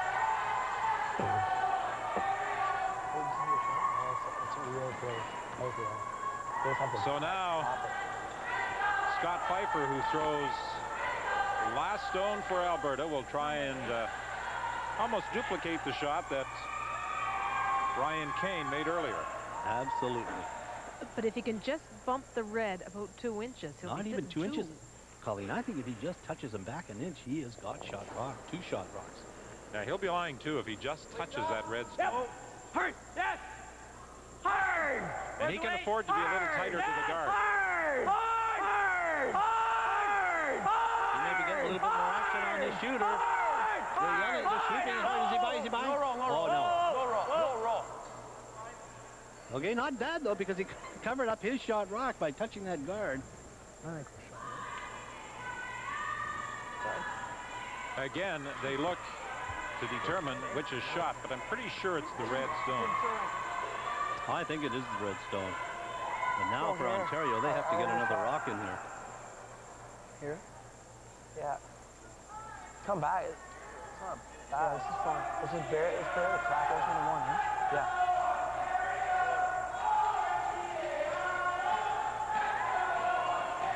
I think the outside will come here big time. This was coming though, eh? At the end. Okay. Yeah, I think we can do it over here. Is there any way to set up a double though this way? I think we got it. 2 choices, out-turn or in-turn. I think he has a better chance with the out-turn because it moves a little bit more for him. In-turn, it doesn't finish as well as it does on the out-turn. We set up a double, eh? This way? Yeah. Not for right here. Well, if we come right here, there's more downsides coming this way. So I think if I come right here. Yeah, but this way. Either we'll bring it here or we'll bring it here. I like this. Okay. Okay, not here. No, well, okay, right back here or up here then. I think he likes the in-turn draw, Don, because, you know, it's a little bit quicker down the center of the sheet as opposed to going from the outside in. I think the outside in from the out-turn has got a little bit more movement to it, but I think he feels, John, that he has a better control of his weight pulling the in-turn. The danger, of course, is that he doesn't want to set up a thin double. What? No, top four, or in. Make sure it's in the forefoot. Okay. Top four is where he wants this stone. But you know what might happen, even if he gets it in the forefoot? You know what Alberto's liable to do? Ignore it and hammer the second shot, Rock, and give him one. I think that'd be a great call, too. I also have to say, Don, I agree with you. I just want to say I agree. Did you hear that? I think the out-turn come around here was... Top four only. Top four. That's the route to come. Look at, he's well out there. See, this Rock is not pulling at all. Top four. Yeah. Quick. Top four. Fight it. Fight it. He's got second shot out of it, or he's got first shot out of it. It's a good shot. He's got a great shot. See, and I think Alberto may hit that second shot because if he ever hits it on the high side, the one that John Morris just put there, he could drive it on his own and end up giving Ontario two. They're still looking at it. They're not quite sure, but to me it looks like Ontario is lying two. Yeah, sure does. Is that made there two? I don't know. You can't get shot that way, can we? I think he's right. I don't think he can get shot that way. We can roll here, full rock in the fourth. What's that? We can roll a full rock in the fourth. Might even be able to get it this way, eh? Playing it too tight, can't give up two. I don't know. Lots of Wide time open, left. Ryan. It's wide open, eh? I like normal. If we hit this back one, then we need to get it over. I like this. Just gotta touch it in just a bit, eh? Normal. Board. What do you like? Board? Well, it's very close between second and third, but it looks as though the red rock is second shot. To me, it looks like red, and well, this is a good call. I mean, you should be able to hit a rock. It's like on the a lot nose. of ice for control. But if he ever flares it and hits it on the angle, What do we? Yeah. Control weight. I would be really tempted to hit the second rock. give him one. Give Ontario one and keep Hammer coming home. I think here comes the coach, and that's exactly what's going to happen, Colleen. The coach is going to say, look, I don't like this shot either. Patrick Keane has called a timeout. We might even get two if we do this, eh? If we can get it close enough, we might be able to chip it.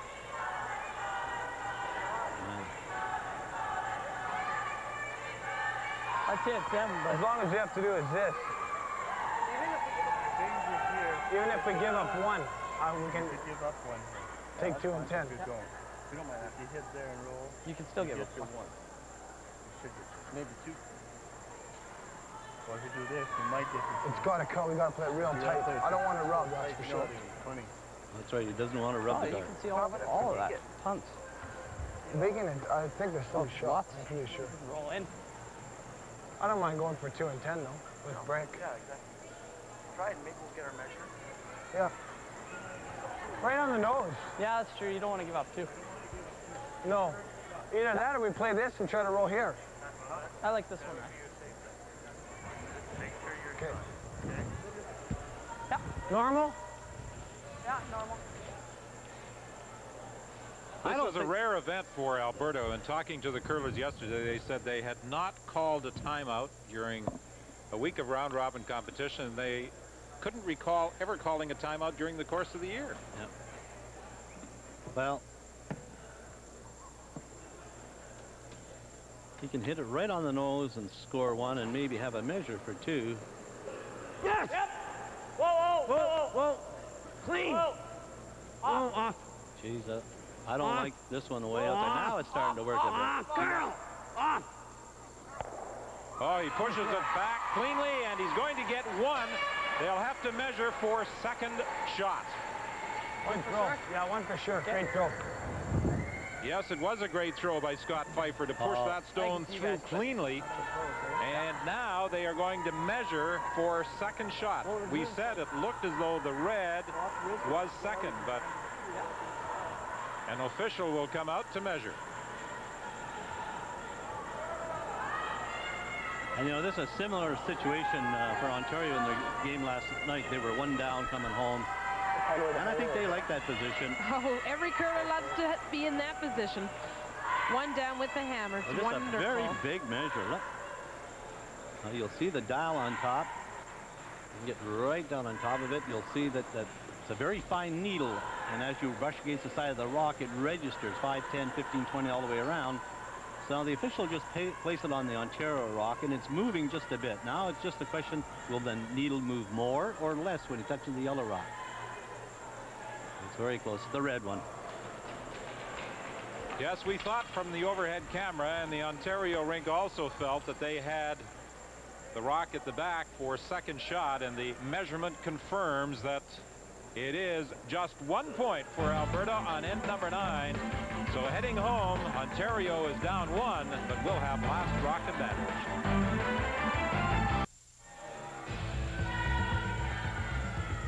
A single point separates the two teams playing end number 10. Alberta leading 5-4 for this Canadian championship, and a trip to the World Championships in March in Japan. Earl Morris, a 3-time Brier competitor representing 3 different provinces. The coach of, or the father of the skip, John Morris, talking with the coach, Brian Saville, who is the father of third man, Craig Saville. And I'm sure they are discussing what might unfold and what they would like to see develop for their offspring and the other 2 members, Matt St. Louis and Mark Homan, on this 10th end.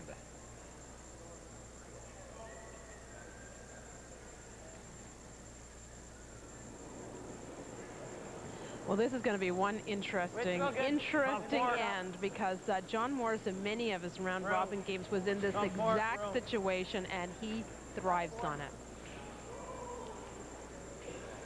He had a lot of close games throughout the week, and of course in a couple of his losses he went to extra ends.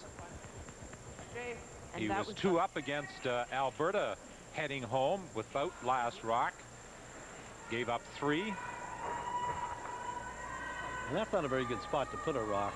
Last place they wanted to put it. No, it's back on the 12th, because if all else fails and Alberta runs everything, Ontario will try to freeze to that one at the back, because it's well behind the tee line. For Ontario, of course, they know they have 1 point because they have last rock.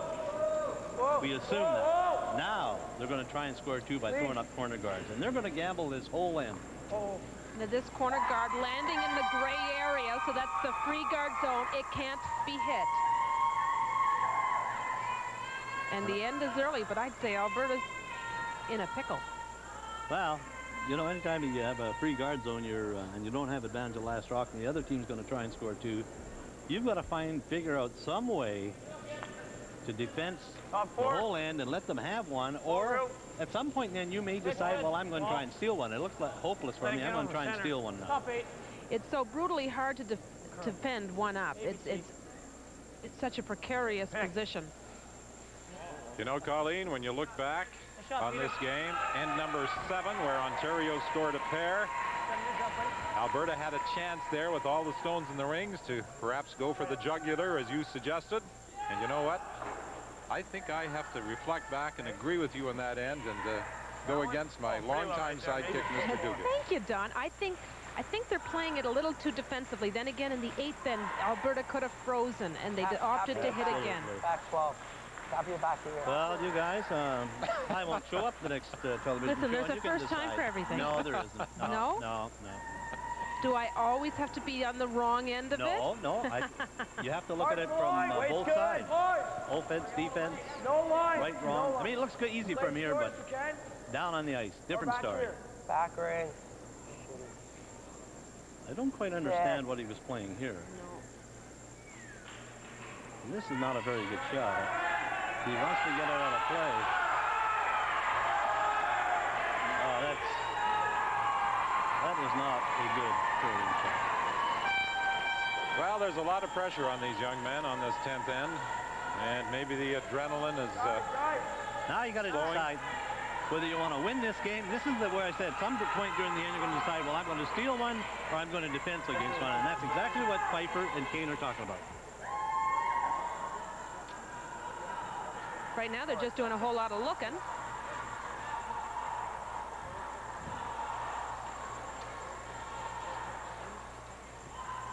I like the peel. You don't get many opportunities to get this peel done. But with that miss from Ontario, it certainly is there. Yes, they want that red-handled stone out of the way, and that task will be assigned Blaine Iskew. That is the danger rock, because Ontario can draw around that rock, and that's how they'll score the 2 points. So Alberta's not going to give them the opportunity. They're going to run it off. They're saying right now, okay, everybody give you your point. We're going to beat you in the extra end. They had to throw up the guard. That would indicate to me that Alberta's going to try and steal a point and win the game in the 10th end. Without last rock, from a strategy standpoint, leading by 1 going into this 10th end, are you mentally prepared to give up 1 and go to an extra? Absolutely. I would be every time. And I think if you ask all the curlers, they'd like to give them 1 and have last rock in the extra end. Yep, the line. Last rock is a powerful weapon. Especially when you play 10 ends and you have your draw weight. I mean, just keep the 4 foot open. I'll put it on the nail hole. Over curling just a little bit. They're saying it might have picked. Now, with that stone sitting on the button, does it change the strategy of this end? No. Keane has decided that he's going to give him 1 point this end and beat him in the extra. But all is not lost for Morris yet. You know, he can tap that one back just 3 or 4 inches that's on the button. Yep. Hard. Of course, Alberta more difficult shots. Switch. Switch. Switcher. Hard. Switch. Ooh. Oh boy, he got a break by coming back and jamming on the one at the back to lie 2. I don't know whether he rolled that one or that's the same spot that they missed that extra hit for 2. And I think it was the 4th end. I'd be a little tempted to play the double takeout here to sit 2. Just move them to the back rings. They only need 2.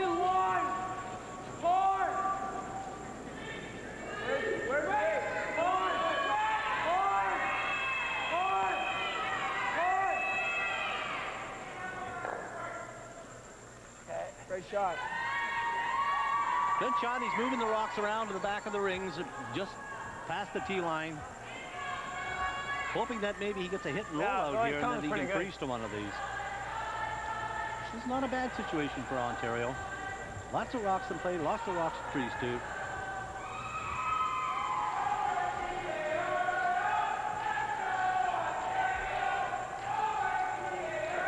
There seems to be a problem halfway down the sheet, and Ryan Keane obviously found something embedded in the ice surface, and he has removed it. He continues to clean the path as the coach and the father, Patrick Keane, anxiously looks on.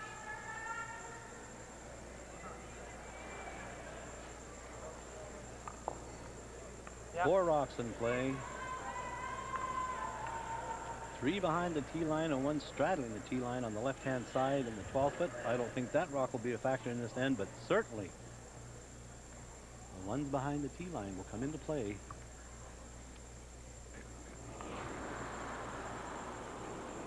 Whoa! Clean! Oh, clean! Whoa! Oh, oh! Clean! Clean! Oh, clean! Clean! Yep! Yep! Shot! A nose hit. Alberta lies 3. Last rock on this 10th end, remember, belongs to John Morris of Ontario. He just down and kind of turned it a bit. A little bit. Yeah. Now what they want to do is they want to freeze the rock on this side of it so that if Alberta comes down, Don, and hits this one, this rock over here will move over into this area here to that rock behind the 4 foot. So he wants to glue it on the left-hand side of the rock as we see it. Just try to tap it back. And then tap back all the way. Just back 8. Back 8. And last night in the semifinal on the 10th end, it was the freeze by this young man, Craig Saville, that really set up the end and enabled Ontario to get the 2 to win the game. They haven't made a brush to it. Hard!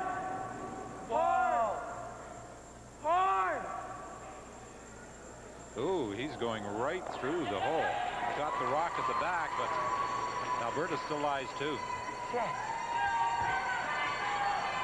They thought he was going to chip it and then roll perfectly in front of the other yellow rock, and it just stopped curling for them. Ooh, I don't know about this call. You know, I said earlier, it comes a time when you decide whether you're going to steal the game and or hold him to one. That double's there. Naturally.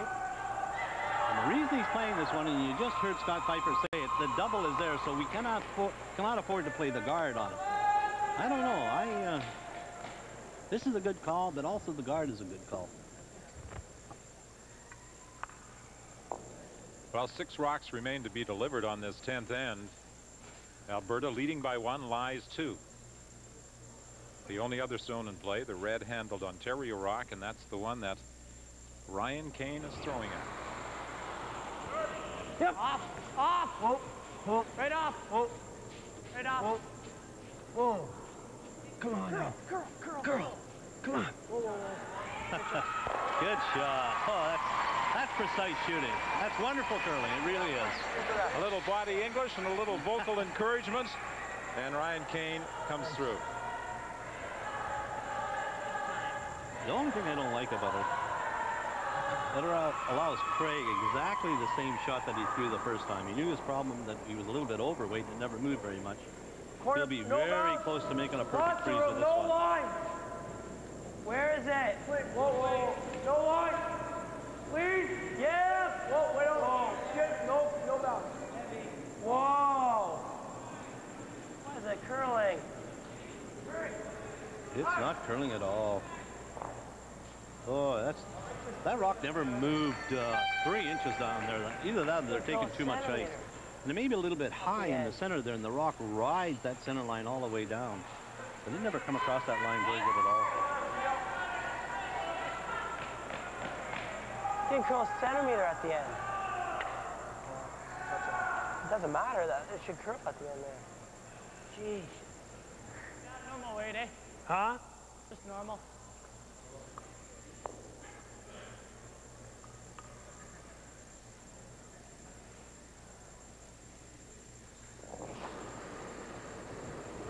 Clean, clean, whoa, clean. Step up, hard, hard, hard. He doesn't want to sit there. He wants to get some action on his shooter. He's not at all upset that the shooter rolled out of play. He didn't want to give him the freeze opportunity. The difficulty in this shot for John Morris is that the rock is not pulling over in that area. Now, he's tightened up the ice. He's gone inside the center line. And the danger here, if he gets too far over, it may curl too much. He may end up in this area over here, and that's where he doesn't want to be. He wants to be on this side of the rock, right there.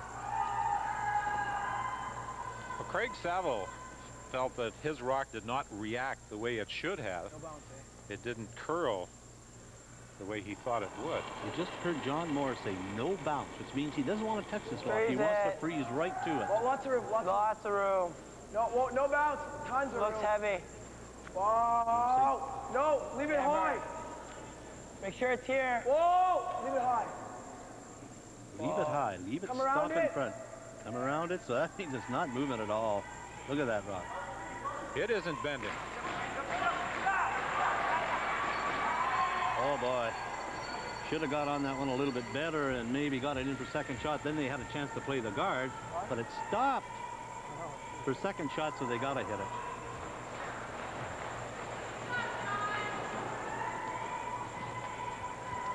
The rock did not finish.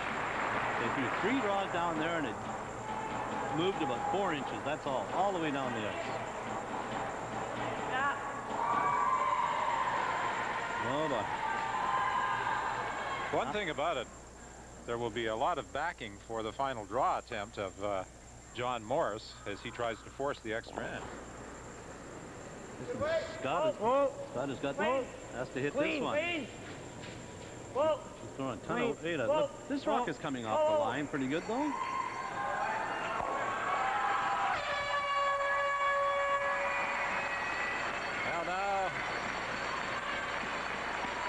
It looks pretty much like a straight draw for John Morris to force the extra end, full 4-foot, and we will be going to overtime.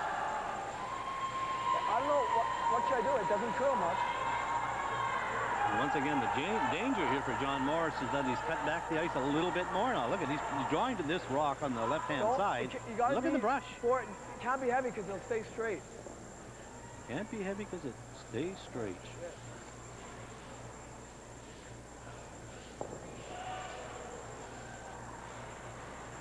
Worry about them now, you guys. Well, is it all over, or are we going to an extra end? It will depend on the outcome of this stone, the final rock of the 10th, delivered by John Morris. Straight draw. Straight draw to the 4. Now they're calling straight draw to the 4. No they haven't laid a backing. brush on it. No backing, nothing. No. Now it's starting to make a move. No. Oh, this is going to be tight. 6. This is going to be tight. Oh, it just moved. Just 2 inches at the end.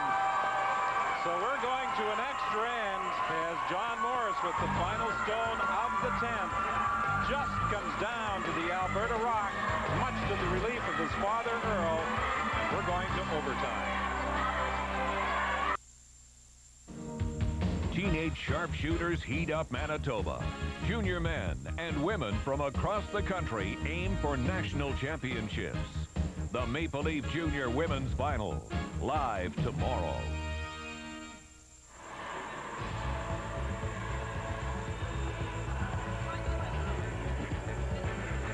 Welcome back to Selkirk, Manitoba, and we're going to an extra end in this junior men's final. Alberta and Ontario deadlocked at 5. Well, extra ends, nothing new for John Morris. He had 2 of them yesterday in tiebreaker games, a 12-ender and an 11-ender before advancing to the final, or the semifinal, against the Territories, where he won with his final stone on the 10th end. And here he is playing an 11th end against Alberta in the final, but he does not have last rock advantage. Clean.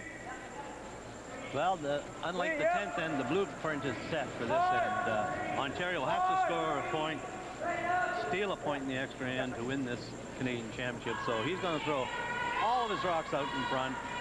Of course, for Alberta, they'll try to run all of the rocks off and maintain the advantage of last rock and just draw into the rings to win it. So you know what's going to happen. Alberta here. They are trying the chip shot. This is a very difficult shot because, of course, they cannot remove the red rock from play. They can push it over to the side. They can push it to almost the back line, but they cannot take it out of play. So you'll see Ontario's John Morris run right up and try to sweep his rock out of play so he can put it right back where it is.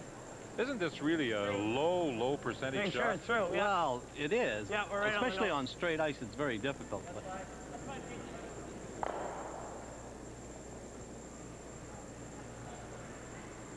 so now that rock will be replaced. Goes right back. That's right. He was actually pretty close to making it. If he had just thrown a little less weight and tried for the over curl, it would have been.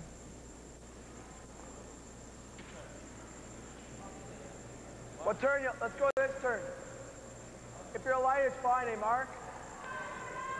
Go top 4. So now you want the stone in the rings. Mark Homan, the Ontario lead, with his second stone of the end. Well, if he gets it into the 4-foot, it's a good shot. Even if it stops short, it's a good shot. But I think what you want to do is maybe just put it top of the 12-foot and make Alberta waste a lot of rocks running off the long guard. And that's what you want to do in this particular instance. You don't get a lot of opportunities to actually sink it into the 4-foot. So if you go 12-foot, then at some point you're either drawing around the rock in the 12-foot or bumping it up. But you don't want to do that. No, that's not bad. No, that's not bad. Anything out in front is just lovely. That's right. The more rocks out in front, the better it is for Ontario. They're trying to hide behind any rock because they do not have the advantage of last rock. For Alberta, he's playing the intern side, and what he's trying to get Peter Heck to do is drive it across and make the double. Whoa, whoa, whoa, off, off, off, off. Come on. Touch it. Oh, he touched it. He touched it in the rings. Nice throw, Peter. Good, Pete. Boy, if it comes up another inch, he makes the double and clears everything off. Yeah, that would have been the ideal shot for Peter Heck.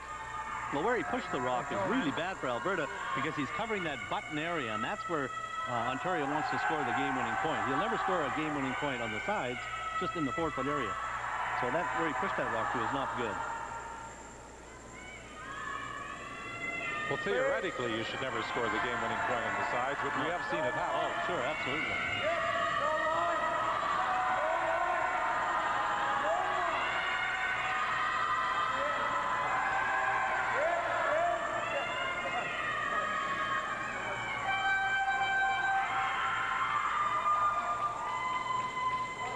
And again, Ryan Keane wants to run the front, and there is the possibility that he could drive that stone right back onto the red rock in the rings and get rid of them both.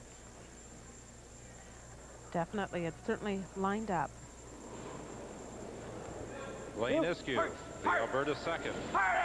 His delivery. What he doesn't want to do here is hit and roll to the center. He's got them both.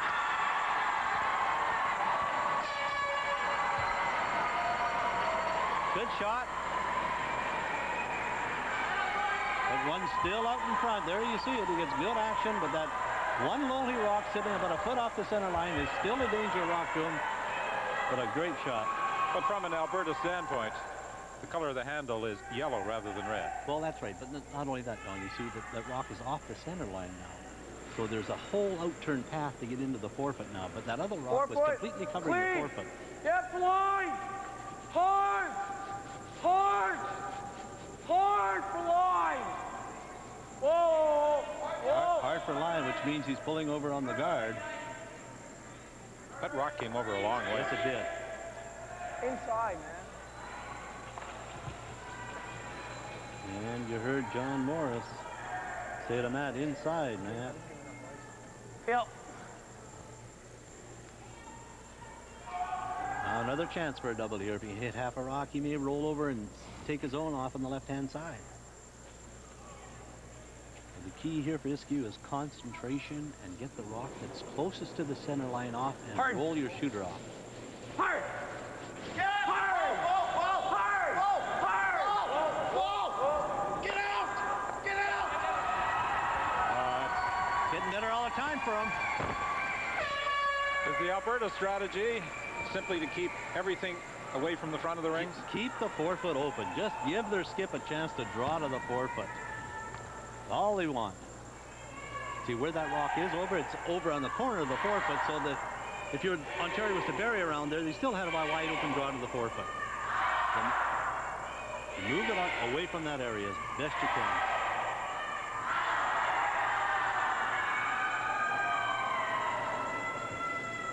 Up the line. Want another stone out front from Craig? Absolutely. Ontario wants to put it on the center line, hoping, just hoping that Alberta hits it on the nose. And they'll try to protect that 4-foot.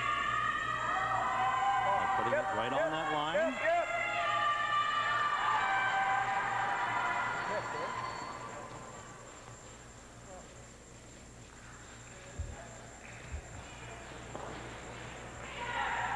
And again, we should point out, Colleen, that you don't like it? the time clocks change when you play an extra end. That's right. You get 10 minutes aside, so it all starts fresh again. Side.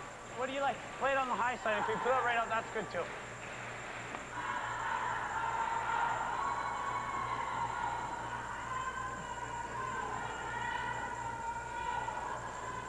I heard Scott Pfeiffer and Ryan Keane saying hitting it on the high side, which means on the right-hand side. Don't go across the face because there's a good chance you could hit it on the nose. They want to hit it on the high side, maybe get a break and drive the other yellow one away and clean the whole house up.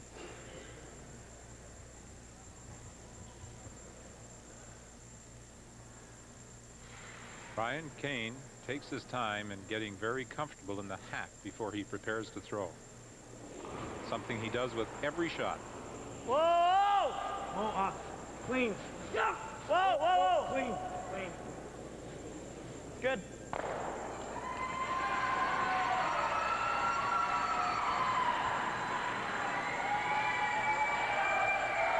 Six stones remain to be delivered. Last rock on this extra end in the hands of Alberta. A little bit of a conference here, Ontario. A bit more over here. I thought maybe for a minute John Morris was going to ask Sabo to put it in the rings around the guard. Same weight. It's fudge, it's just same weight.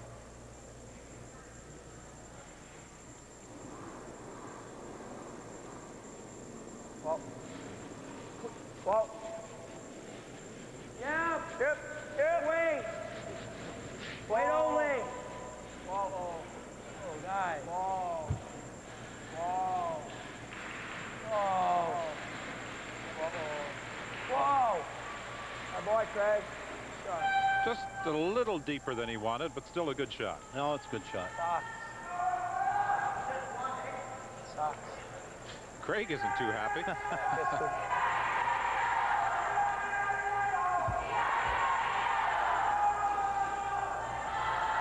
This turn will run very, very straight. You can see Scott holding the brush right on the edge of the rock, so it'll run very straight. Watch Ryan Keane as he settles down in the hack, and he goes through the same routine all the time. He gets himself very comfortable. He'll look down. Just concentrating, picturing in his mind the shot that he wants to play.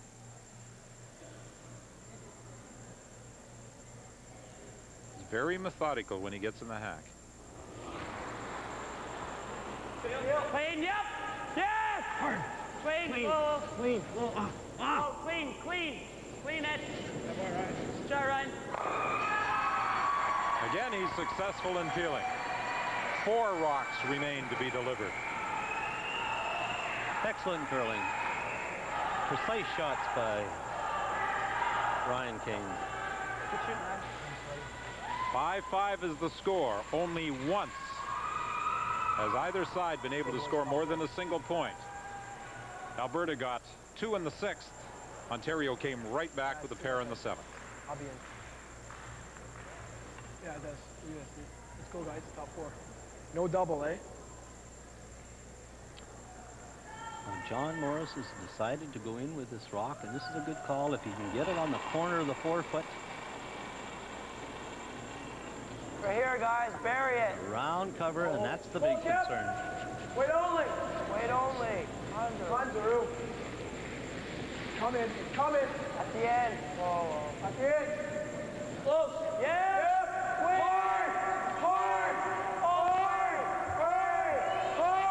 Well, when he said that stone was coming, it really waltzed across the sheet of ice at the finish, but it isn't buried. Well, it was a long way out. And you see he missed the guard by a long way. And they couldn't sweep it because it was a long way out. Because if they sweep it, it stays straighter and it doesn't bury at all.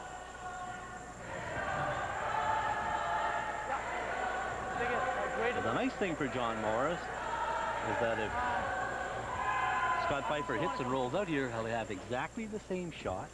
He maybe tighten up the ice, throw a little bit more weight, and hope that it finishes at the end. A tough shot here for Scott because he can only see 3/4 of this rock, and he has to be very, very precise. Yeah. Yep. Hard. Yes. He yelled immediately, indicating the inside.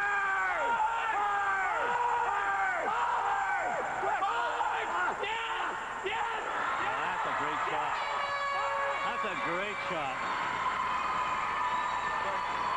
I'm sure he would have liked a little bit more roll away from that 4-foot.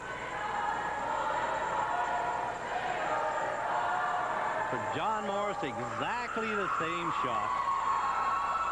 He has to get it deeper on the corner of the 4-foot. But now he has to get a piece of the 4-foot or the game is over. Absolutely.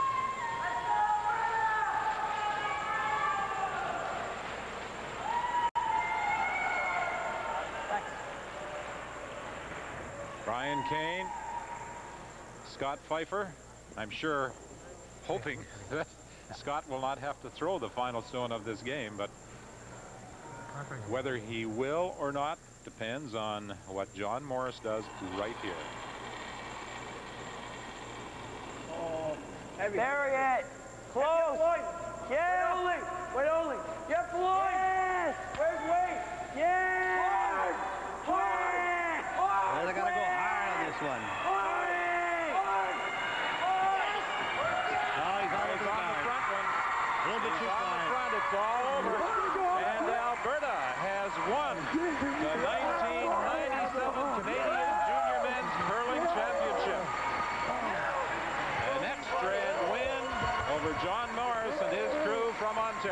good, buddy. Well, the shot that saved them all week and in the playoffs yesterday in 3 games deserved it here today. He cut down the ice. The rock took off on him. He was a little bit light, but he was well onto the guard. A bad break for John Morris, and a great victory for the Alberta team. They played just outstanding. Well, Ryan Keane is the skip, but the man who throws last rocks is Scott Pfeiffer. He was the Canadian champion as second for Colin Davison in 1994. He's Canadian champion with new teammates in 97.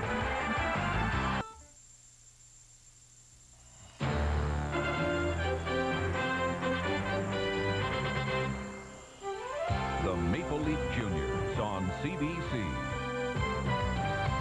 Brought to you by Maple Leaf Meats, a cut above. By Canadian Imperial Bank of Commerce, seeing beyond. By Ford Motor Company of Canada Limited. And by AT&T. In a world of long distance, there is only one true choice.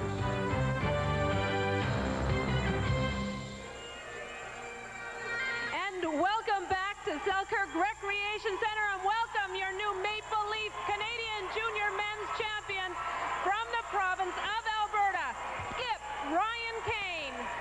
Third, Scott Pfeiffer. Second stone, Blaine Iskew. And the lead, Peter Heck. And now, presenting Team Alberta with the championship trophy, we welcome Bruce Forbes, the Western Region Sales Manager with Maple Leafs. On behalf of Maple Leaf Foods, I would like to congratulate the team from Alberta on becoming the Maple Leaf Men's Junior Champions of Canada.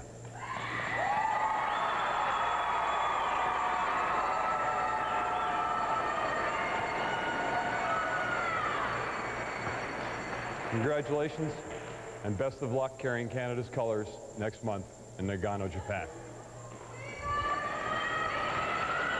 Gentlemen, Thank you. well done. Thank you. I'm getting it. Sure. There you are, guys. Sweet peach.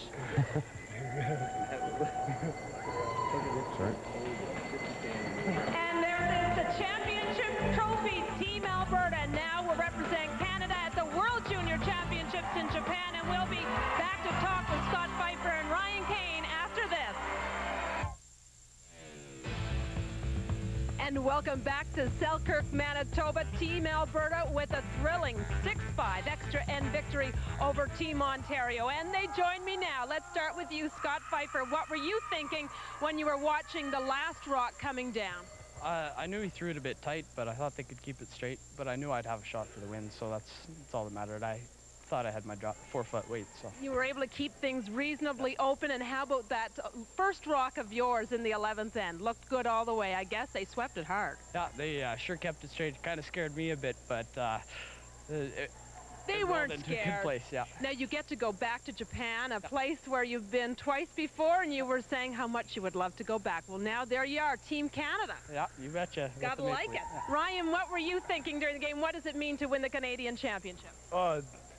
Breathtaking for me. I still don't know what's going on. It just feels great that the team really curled well, and ice conditions were great, and happier than anything. I guess you are. And Blaine, when you were sweeping that rock coming down the first rock, I guess you were glad you didn't have to judge a rock to the 4-foot today, huh? No problem. Scott had his weight, and we were going to do it all right. No problem. Peter, congratulations. Have you ever been to Japan before? No, I'm looking forward to it a lot. I can imagine. Congratulations to Team Alberta, now the Canadian Junior Champs, and they'll be heading to the World Junior Championships next month in Japan. We'll be back with more after this. 6-5 victory for Alberta in an extra end over Team Ontario. It was just a great game all the way, and John Morris, skip of Ontario, joins me now. It was just such a thrilling game, a hard one for somebody to lose. Tell me about the 10th end. You guys were looking good for a deuce. You got the corner guard up early, and they had one way behind the tee. Yeah, there's just a straight spot right with the outturn there, and we didn't know about it till that end, so if we would have known about it, we probably would have played some other shots, but we had our chance and we didn't capitalize. We should have got a deuce that end. And things did look good for you in that end because so often during the round robin you were in that same position. Matter of fact, we saw you in that position last night, so you must have felt pretty good when they took a 1 in that 9th end. Yeah, I did. I felt really good. I didn't know it was close for 2 also, but if he had knows that, we might have stole 1 also. But I thought we had a good chance at a deuce, and it just didn't work out. Despite the outcome for you, you still played great. What shots you made throughout the week for you, and especially yesterday with those 3 thrilling games. Congratulations on a great effort, John. Thanks very much, Colin. It was quite a show. Team Alberta beating Alberta by a score of 6-5. Still to come on CBC for you, we have the World Alpine Ski Championships from Italy for you. Also, tonight on Hockey Night in Canada, if you're in Ontario on West, you'll be taking a look at the Maple Leafs. If you're in Quebec on East, it is the Montreal Canadiens. And then for the entire country, the second game, Edmonton at Los Angeles. And of course, don't miss tomorrow's curling. The junior women's final is on with Quebec's Marie-France LaRouche playing Nova Scotia's Meredith Doyle. That's it for us. On behalf of everybody from CBC Sports, thanks for watching today.